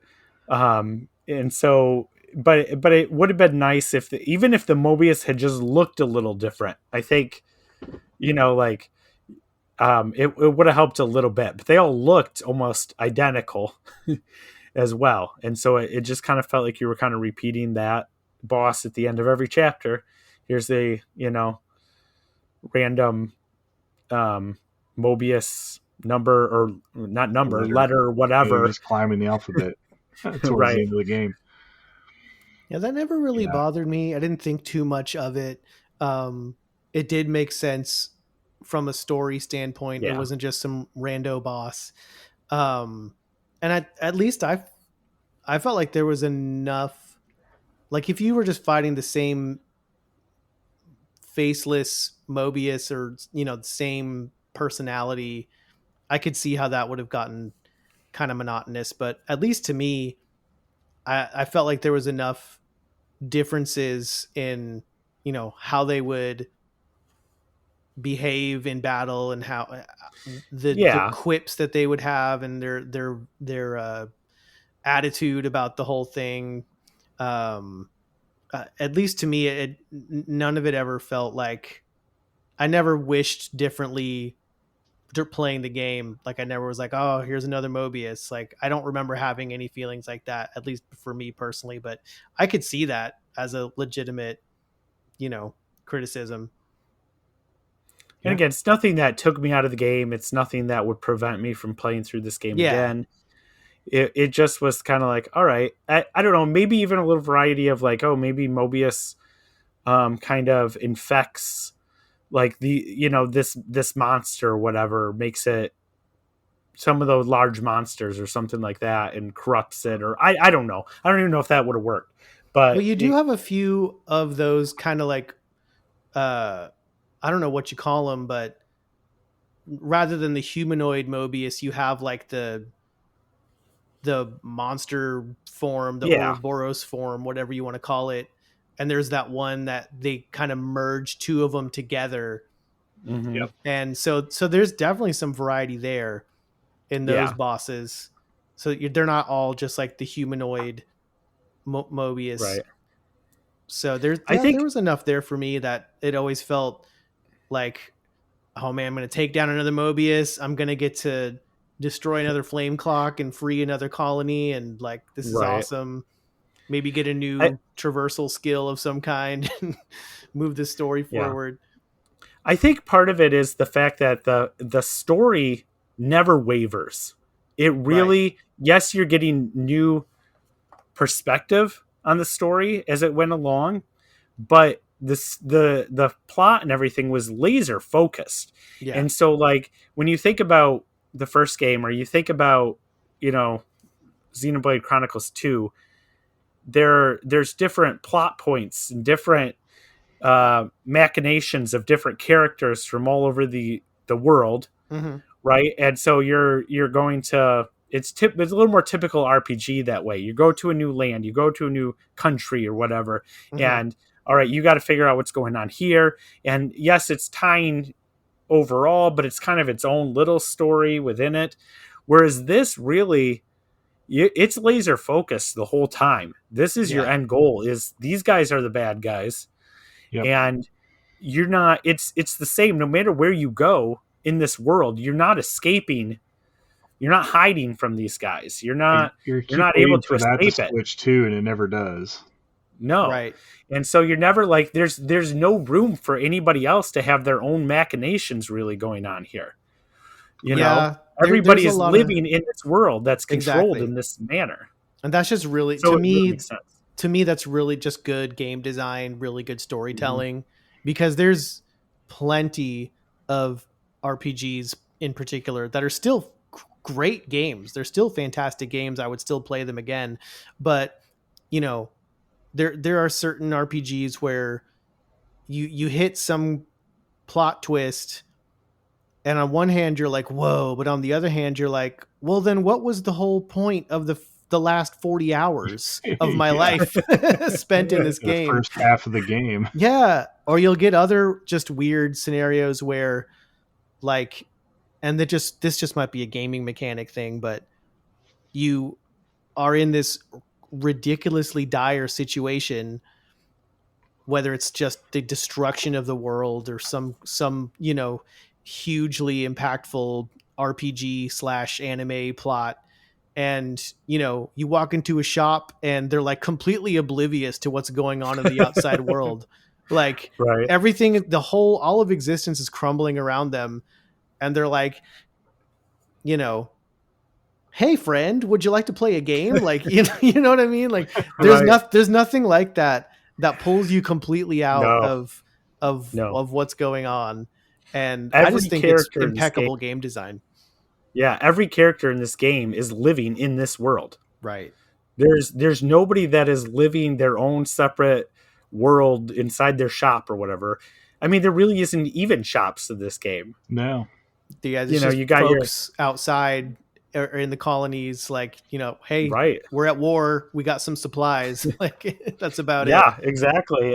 And yet they're so fleshed out because Yeah. of it. I really feel like even some of the minor ones are like you get their what they're going through because they're all living under this same reality. There's Yeah. nobody that's separated by any stretch of the imagination. Even in the city, yeah, it's a little different. Life is a little different for people in the city, and there's the different factions within the city and the different families, and and some of them want to, they kind of play into some of that. Like there's discontent on how Letting the the city is outsiders in. run, and yeah, there's some people that want to just like pull themselves out completely, just go into hiding and basically stick their head in the sand.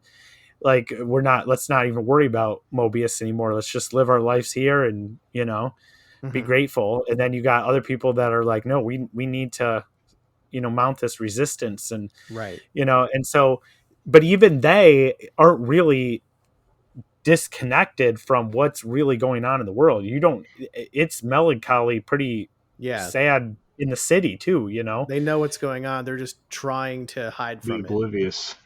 Right. But they're still living in that world. They don't feel disconnected from the rest of the world. Right. From a story standpoint. So yeah, you're right. That's where this story just is so well written, and the characters are so well written. The voice acting, I can't think of. Maybe there might have been a couple heroes where I thought the voice acting was a little not to my taste, but I don't think that was the voice actor themselves as much as just kind of character is written. There were still some anime trope B characters in some of the heroes, especially. Yeah, but where it was like, all right, they're a little grating. Like but again, and you're like, all right, you don't have to use them. Yeah, just don't use that one. You just don't use them, and it's not really that big a deal. Yeah, you don't have to. Right. But the voice acting I thought in this was some of the best voice acting I've ever heard in a game as well. Certainly the best that I've ever experienced in an RPG. I'll definitely say that. Yeah. Without a doubt. Yep. Especially the main characters. For sure. I thought they're all so, they fit what you see of the character. Nobody's is like, well, that's not at all what, it doesn't, they all fit very well, I guess, to the character. Right. So, and Xenoblade has always kind of done this, but you kind of get different, differing accents between the different colonies. Like they're all basically speaking English, but like, okay, like this colony, like from outside the game perspective, okay, like they clearly have like an Australian accent thing going on. And then like, oh, well, this group kind of clearly has like some kind of Irish or Scottish inflection going on. And they separate those really well.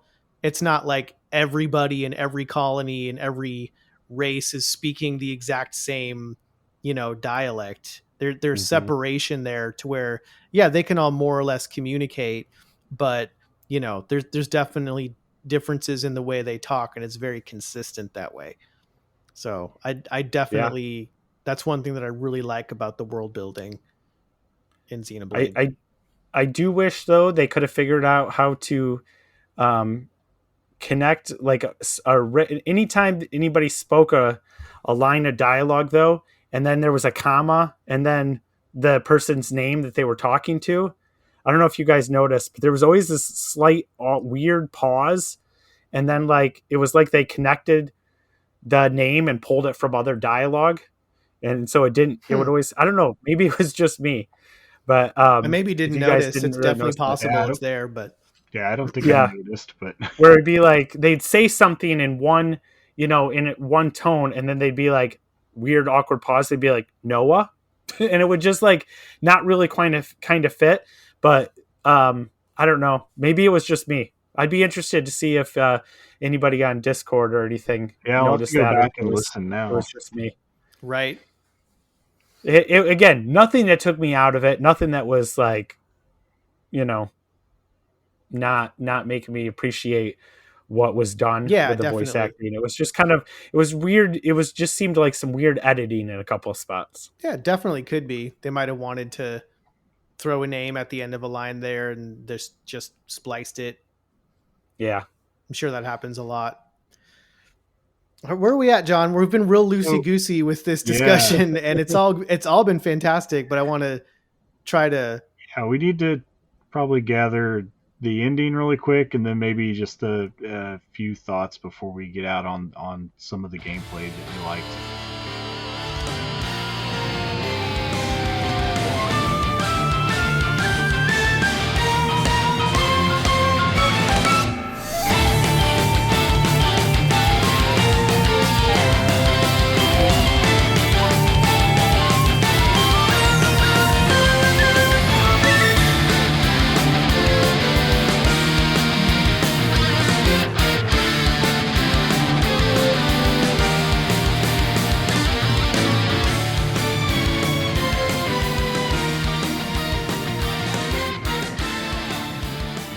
Yeah, the ending, as we kind of already alluded to, like the two worlds, the main characters decide that they want to allow the two worlds to separate again and rebuild from there, and you kind of get the scene where everyone is almost like changed their mind after they made the decision, realize that they have to be without each other forever in their minds.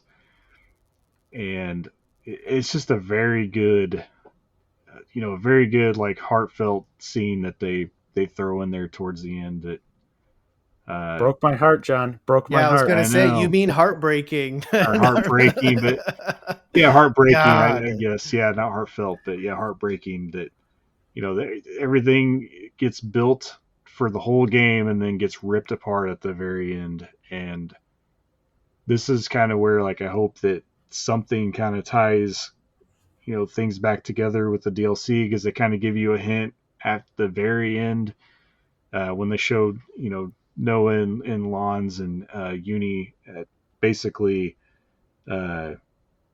starting over again in their colony life, and then you hear Mio playing a flute in the background, and Noah reacts to it, right? he He kind of looks over. Yeah, no one else is reacting, but he can hear it, and it just kind of shuts down from there. Well, so I replayed that video several times, watching that end. I cannot believe you did. I couldn't bring myself to do it. I was so torn up. 100%, and every time. But I swear, if you watch closely, like something comes across the screen and kind of covers up, because it kind of expands out, and you're so like as if you are getting higher up and you're seeing and from a distance what's going on there and the celebration and everything, and something kind of obstructs part of the screen where the main characters were, where Noah and stuff were, when he hears the flute, and then I swear he disappears. Oh yeah, I think I noticed that. I think he does disappear. Yeah, right at the very too, end. like it kind of obstructs, and then he's gone. And so it really does make you wonder what just happened. But he definitely seems to all of a sudden be getting memories when he hears that flute. And I think it was you, Adam, if that was in Discord, when you were like, after I finished the game, we were like, rewatch the beginning of the game again. And it was like, I didn't say anything, but I recommended to everybody, okay, like even if you don't continue on and like play through the actual New Game Plus, because you can go back in and you start like you have to start from the beginning, but you keep the same level that you were at when you finished the game. Yeah. But what I recommended to everybody was, once you finish the game, just immediately go in and just start the New Game Plus and watch the opening cinematic again with the knowledge that you now have. And it's like, oh, it's Yep. incredible. And you're like, how did I not get that? But then, you've got however many, dozens of hours of plot to Like now have the 90 context. plus. But yeah, dude, I cannot believe that you were able to bring yourself to watch that more than once. I was an absolute wreck. I've Well, never part of it had. was. Go ahead. I was gonna say part of my reasoning was trying to get back and catch like some of those things that happen so quickly, Yeah. especially connecting to the other games. So like seeing that picture of the characters from the second game, all your main characters, and they're holding babies in their arms, and you're trying to figure out, like, it happens so quickly. Yeah. And then afterwards, I'm like, I could have just gone online and found that picture. I'm sure it's in 100 million places online. Oh yeah. But just and seeing, seeing the synthetic, robotic blade from the second game. Why can't I remember her name either now? Yeah, Poppy. Just seeing those things. So that's why I brought myself to bring it, because I was like, I got to see all these things. I'm trying to pick each thing out, and because the first time you're just like sitting there and you're just practically bawling, and you're just like along for the ride. And then I was like, I got to go back and see if I can figure out some of the stuff. But yeah, man, it was not easy. There's no way that I could have brought myself to do that. I've never been more affected by anything, game, movie, book, or anything like that. I mean, honestly, comes close to being one of the more just like emotionally wrecked moments of my life. And I I would honestly, like, I'm sure I probably have neighbors that think I lost a family member that night or something. I was like, I've never had that kind of reaction to any kind of media or like, fictional narrative before. I was an absolute mess. And I mean, I'm kind of a more sensitive guy anyway. I'll cry at a lot of movies and stuff like that. It's not too difficult to get some tears to flow, but I was just like bawling. I was literally, I won't repeat like some of the language that I was using, but I was bawling, tears streaming down my face, like ugly crying, and like yelling, "F you, I can't believe you're doing this to me," to the screen, like to the developers of this game, that they're destroying me this way. Mainly the scene where what's happening. The two worlds are coming apart from each other, and you're seeing like all the characters, but particularly Noah and Mio, like running towards each other while the worlds are being ripped apart. And I don't know what it was about that in particular, man. It wasn't just that there's these two characters, and maybe this is going to get a little bit personal and then we can move on, but I don't know if it's because like I've been through a divorce in my life, but just the fact that you had these two people that it's like, they're soulmates as far as you're concerned, as far as they're concerned. And then like their two worlds are separating and they're like being ripped apart from each other. It was just deeply, deeply emotional to me. But yeah, I swear that final moment where it's kind of a hearkening back to the very, very first scene in the game of Noah and some of the other characters, as appearing to be roughly 10 years old, running through the plaza to see the fireworks. And you definitely hear Mio's flute, but I swear he disappears. So it kind of gives you that little bit of, okay, everything's going to be okay, because clearly they've found some way to at least communicate, and they've found, and maybe even found some way to hop back and forth, even if it's, in their minds or something, and not physically. But yeah, I've just Ghosts. never. I'll leave it at that. But I've never been affected by any kind of work of fiction like that, and nowhere even close. Yeah, Yeah. this is why I really hope the future DLC is Yes. sequel based. Hopefully, I yeah, gotta hopefully know. it I builds just on gotta what's. know. Yeah, hopefully it builds and gives some more answers. But knowing how these things usually work, it's going to go off on like some tangent, and it's not going to Yeah. clear anything up. Just give us more questions, probably more than anything. Yeah, more. It'll answer a couple of questions and present 5 or 6 more questions that need answers. We'll learn more about Ethel. Ethel and what was the Miambi or whatever from the Fire, other, yeah, the fire guy. yeah, Miyabi. It'll be their story or something like that No, instead. Miyabi was the Mio's friend. Oh yeah, that's right. That's right. What was that? I Who am can't I thinking remember of? what that guy's name is. Uh, But Kamaravi. yeah, Kamaravi. That's what it was. Kamaravi. Yeah. Yeah. So we were close. Yes.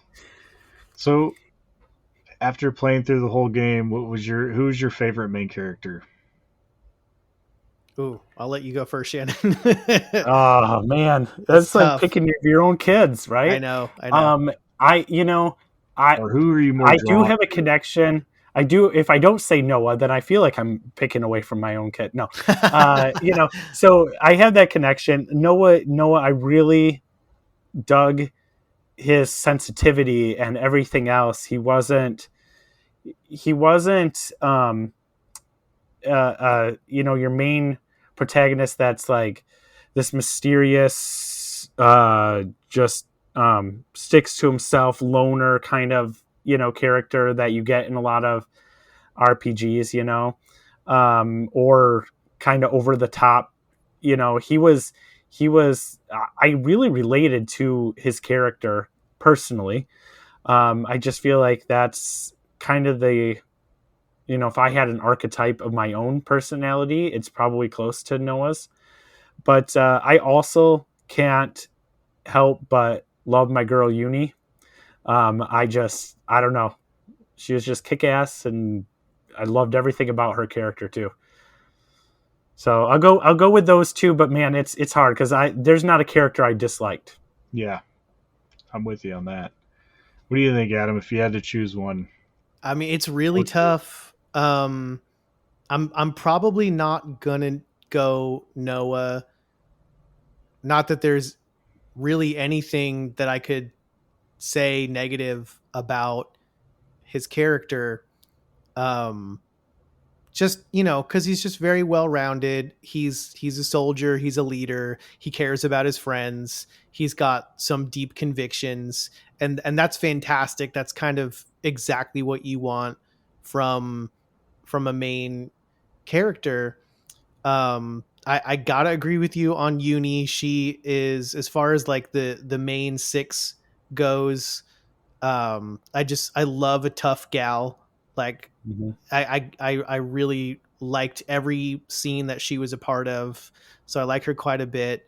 I gotta give props to Lance, who first obviously comes across as like he's the tough guy, he's the tank character, but like they really show him soften up, and he's a lot more multifaceted than he seems at first.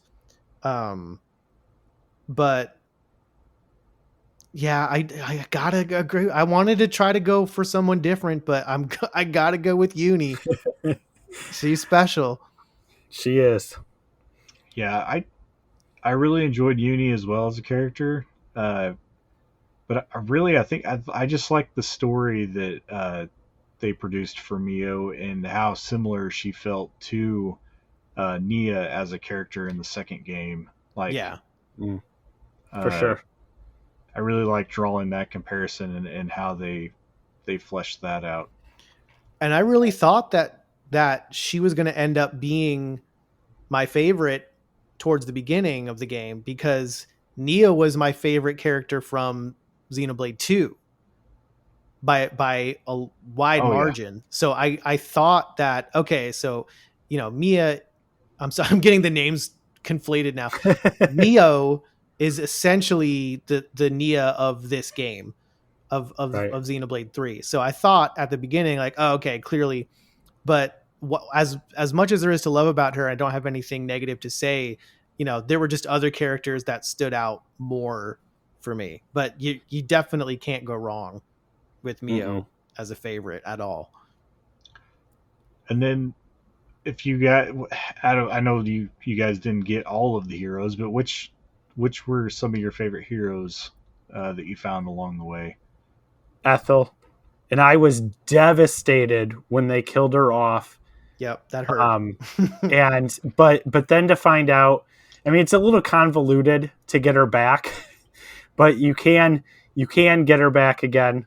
Obviously, we've been spoiling this whole thing. So there is a quest you can do towards the end of the game where you basically find a way to take her like 10-year-old self and like age her back up in a matter of seconds. Oh, that's strange. It really is, and it has to do with a whole quest about this scientist, Mobius, basically evil scientist who was experimenting on the soldiers and everything like that. But you can basically use some of his technology to instantly age her back up, which takes a lot of I don't know. There's some weird philosophical questions and stuff, right? When you're doing that, but it works, and I wasn't, the quest itself was kind of like, but to have Ethel back, I was 100% on board to do whatever the game wanted me to do. So Ethel is probably my favorite, although I have to say the what's her name? Gondor. Yes. I thought she was going to be a character that I really disliked. Well, she comes across as annoying at first. Yes, very, very much.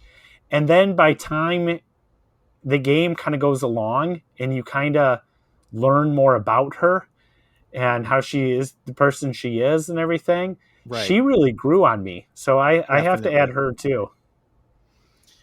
Also, really quick, just taking one quick step back, would be totally, because we've talked, I think, about all the other main characters. Be remiss if I didn't also give major props to Senna, because I love her character. Being so tiny and being an ogre class with a massive hammer type weapon is amazing and hilarious. But I love her attitude. They probably could have fleshed out her character a tiny bit better if I'm being super nitpicky. But I definitely loved her character. As far as the heroes are concerned, obviously Ethel is just maybe everyone's, at least in everyone's top 3. She's up there for me. I think I ultimately am going with Monica as kind of a leader of the the hidden city of folks that are have broken the 10-year curse, as it were, and are somewhat hiding from Mobius and somewhat also mounting a resistance. Again, it comes back to just the strong tough gal. I really love that. And she kind of almost, and it's funny how they do it, because you lose Ethel and you're distraught over losing Ethel, and then the game, they almost immediately present you with Monica, and you're like, okay, I guess this will do. And then it's like, oh, she almost like begins to, she almost becomes like a 7th member of your party. Like she becomes comes out of nowhere to become a huge part of the second half of the story. And like she does so much for you and the squad that it's like, how can you not love her? So she was really, really cool. She's probably my favorite hero. Yeah, if I had to just pick one. Right. Yeah, You're right. She's up there too. I liked. I mean, it was really hard. I had a hard time with just like dismissing a hero and moving on to another one. Like, Yes, that I was really rough. enjoyed Yes. Yeah. using all of them. Like, as far as like a a hero that I liked the class for, I really liked Ashira. Yeah. Uh, once you have her in your party long enough for the others to start utilizing her class. As far as a class, I liked her. Was she? She was a defender, right? I'm trying to Yes. remember. Okay. Yep. Yeah. Okay. Yep. And She kind of then had that like staff blade thing. Yeah. yes, Yeah. That was kind of cool. and then uh, I really liked Triton, the sailor guy, the pirate. Oh, That that was was also one of the on ones I Mobius. never got. That was one of the two that I missed out on. Oh man, he was And awesome. that one's an easy one to miss if you're not looking for the quest. You know Well, you yeah, can easily miss them. he's unlockable once you unlock the boat portion of the game. Mm-hmm. So he's like kind of off on an island somewhere. And you could, Yeah, as I a never. chance, you could totally just float on by him and never even stop at his Right. island. So that makes me not feel so bad. Number one, but yeah, I wanted to explore, but it was just so vast, and I was getting towards the end of the game, and the plot picks up to the point, and I think John, you and I talked about this, where it's like the closer you get to the end of the game, The more you want it's to get like, done, yes, you just kind of like, there's want to this know the answers. urgency to Yep. just get towards that culmination of the story.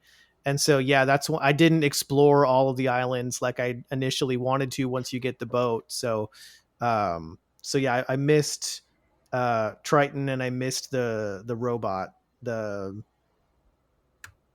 number 7 or Sagiri. whatever. Yeah, Yeah, yeah, Yeah. yeah. Number Sagiri, 7. Yeah. the girl that's inside the robot that has like when you first find her, she's basically like a computer.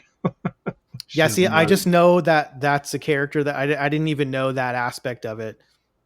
yeah, So I yeah, never when you got see that it, one. it just looks like a robot, but it's actually like a girl inside of a mech suit.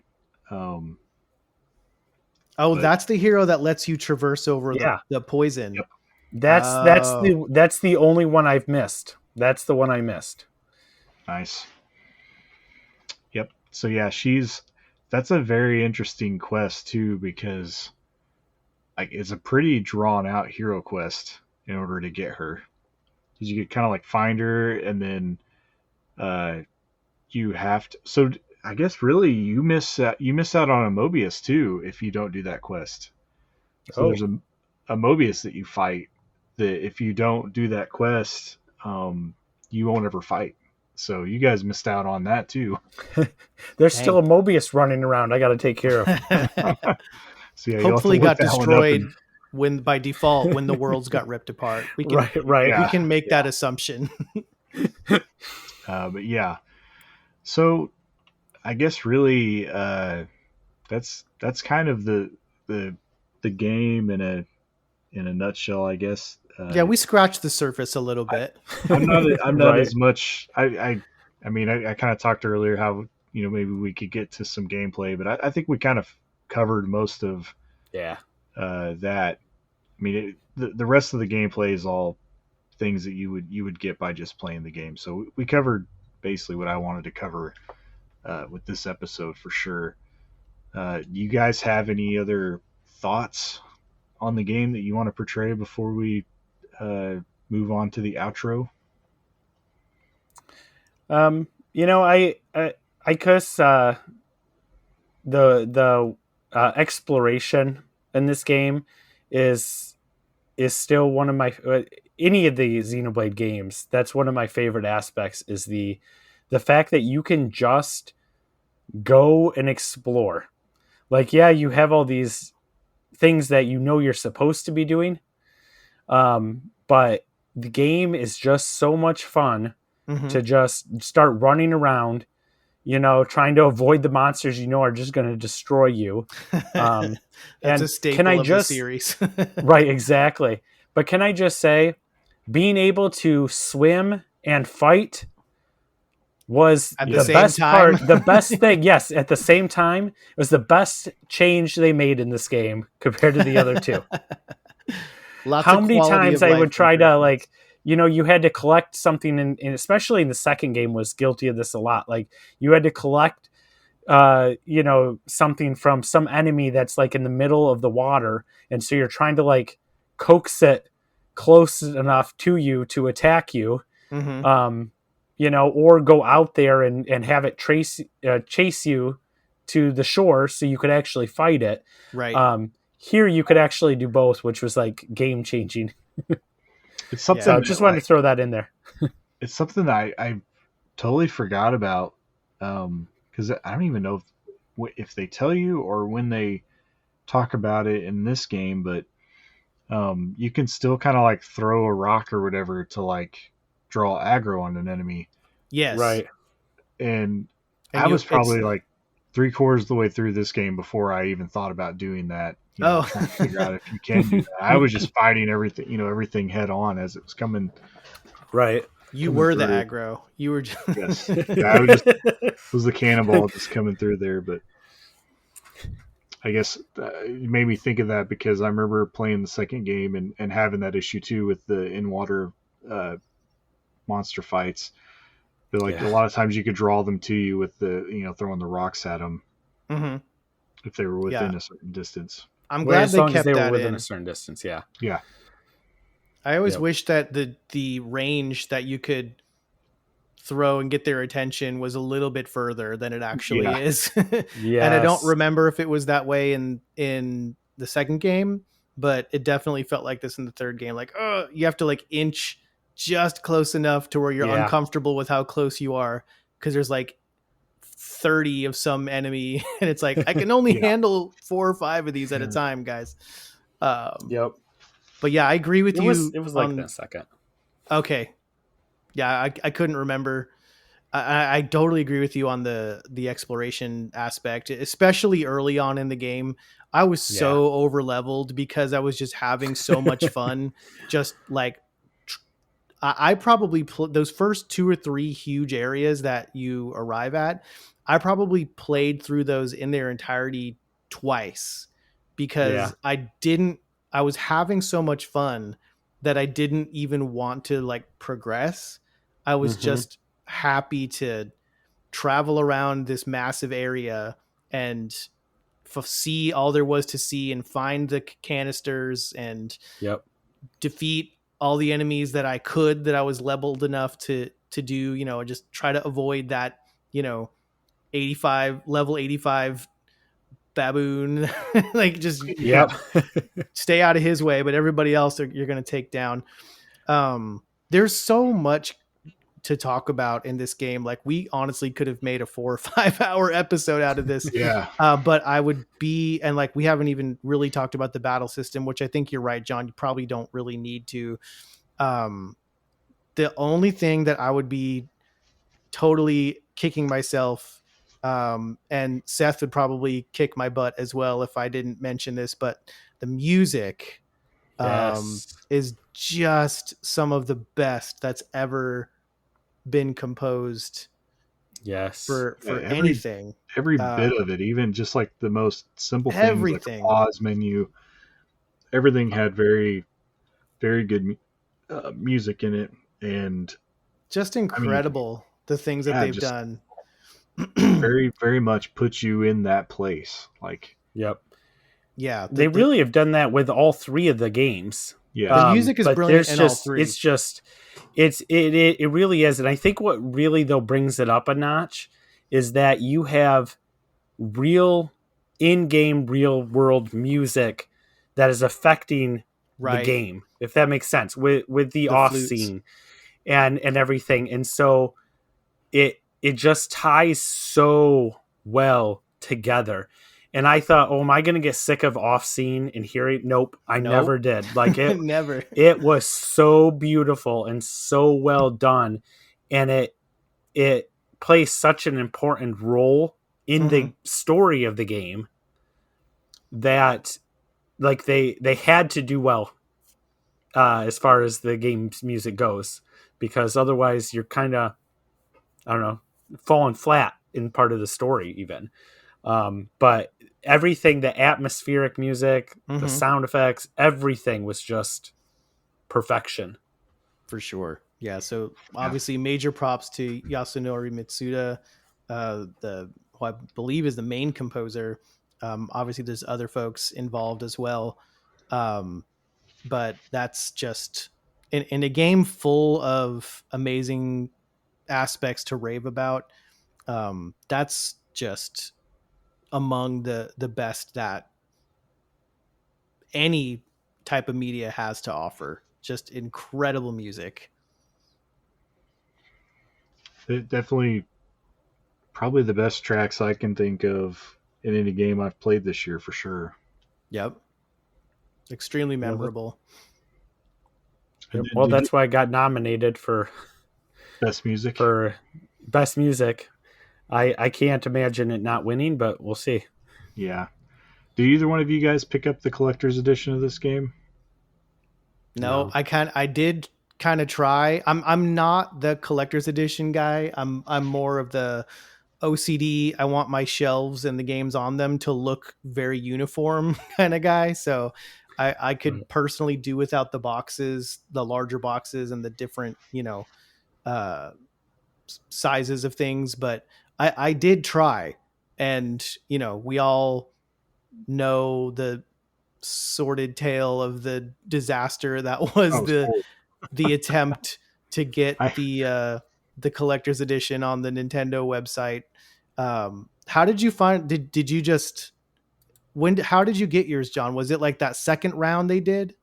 Yeah, I got mine in the second round. Yeah, I think, or maybe at the very end of the first round. I can't remember now, but yeah, I finally got a hold of it.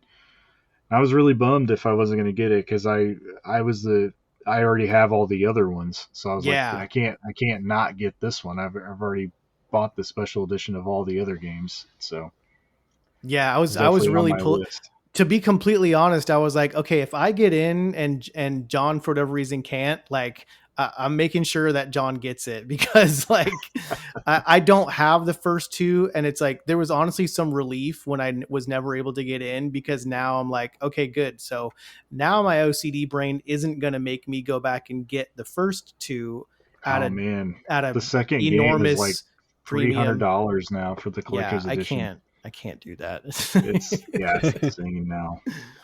But I'm glad you got it, and it's gorgeous. And it's really good. They did a good job on it. They definitely fumbled how they handled the execution side of and sales of it, but it's weird. Day when it showed up, man, it is a beautiful box.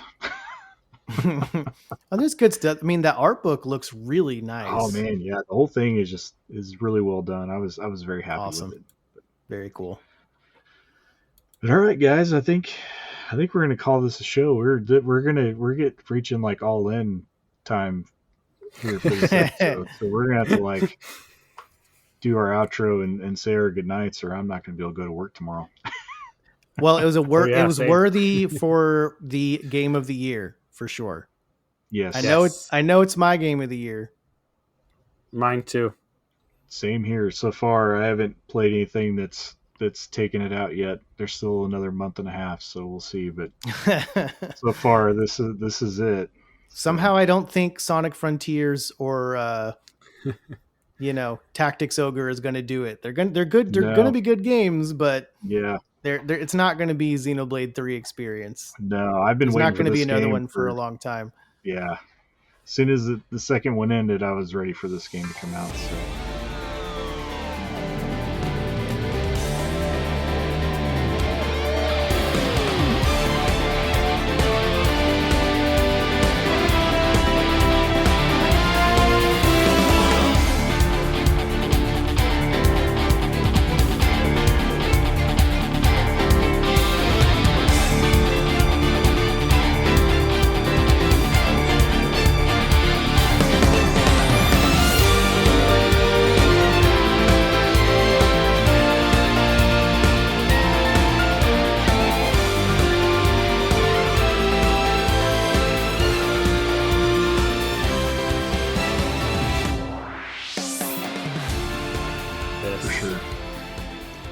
All right. With that being said, we'll outro out. And Shannon, if you have anything, or if you want to tell people where they could find you.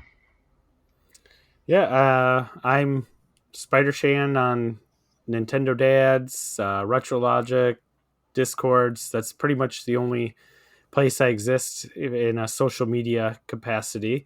But I did start some streaming this past summer, doing some mostly retro games that are kind of odd or not really as well known. Games like Maniac Mansion, Princess Tomato, that kind of stuff. Fun stuff. Right now, I've kind of paused a little bit, been busy at work, but hopefully before too long, I'll have some time to kind of jump back in. I'm halfway through a playthrough of Final Fantasy Mystic Quest. So Nice. showing that game is not as bad as what people want to say it is. So yeah, hopefully get back to that and move forward from there. Awesome. And Adam? I got a lot going on as usual. So I host Retro Groove, which is a music podcast with my buddy Liam, who you also know well as if you're in the retrologic circle. Yes. But one of the podcasts. Yes, but so we post new episodes every 2 weeks on Fridays, and we're deep in our second season right now, and we'll have a new episode. I don't know when this is going to go live, but we'll have a new episode of Retro Groove dropping on the 18th, in a continuation of our Expand My Mind series, where Liam is going to expand my mind on a music artist that I either was cold on or unaware of, and I also have kind of a newish YouTube channel that I'll also begin some streaming from. I had dabbled in the streaming world on Twitch and following a lot of the migration over to YouTube.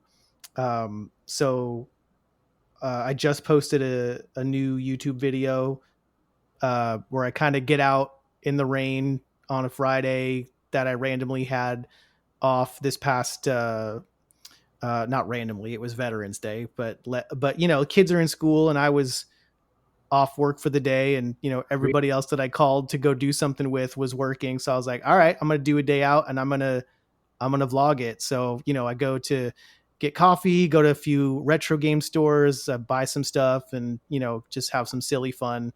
But it's Octorock 1982. I'm on Twitter with that handle, and on YouTube it's Octorock _1982, and that is rock spelled out ROCK, not without the C like the Zelda baddie. Little pun there with my love of rock music. And so that's what I've currently been doing in the content creation space. But as always, you can find me goofing around on the retrologic Discord. For sure, as we all do. Make sure you go listen to Retro Groove. It's an awesome podcast. You learn something new every time you listen to it, for sure. Or at least I do.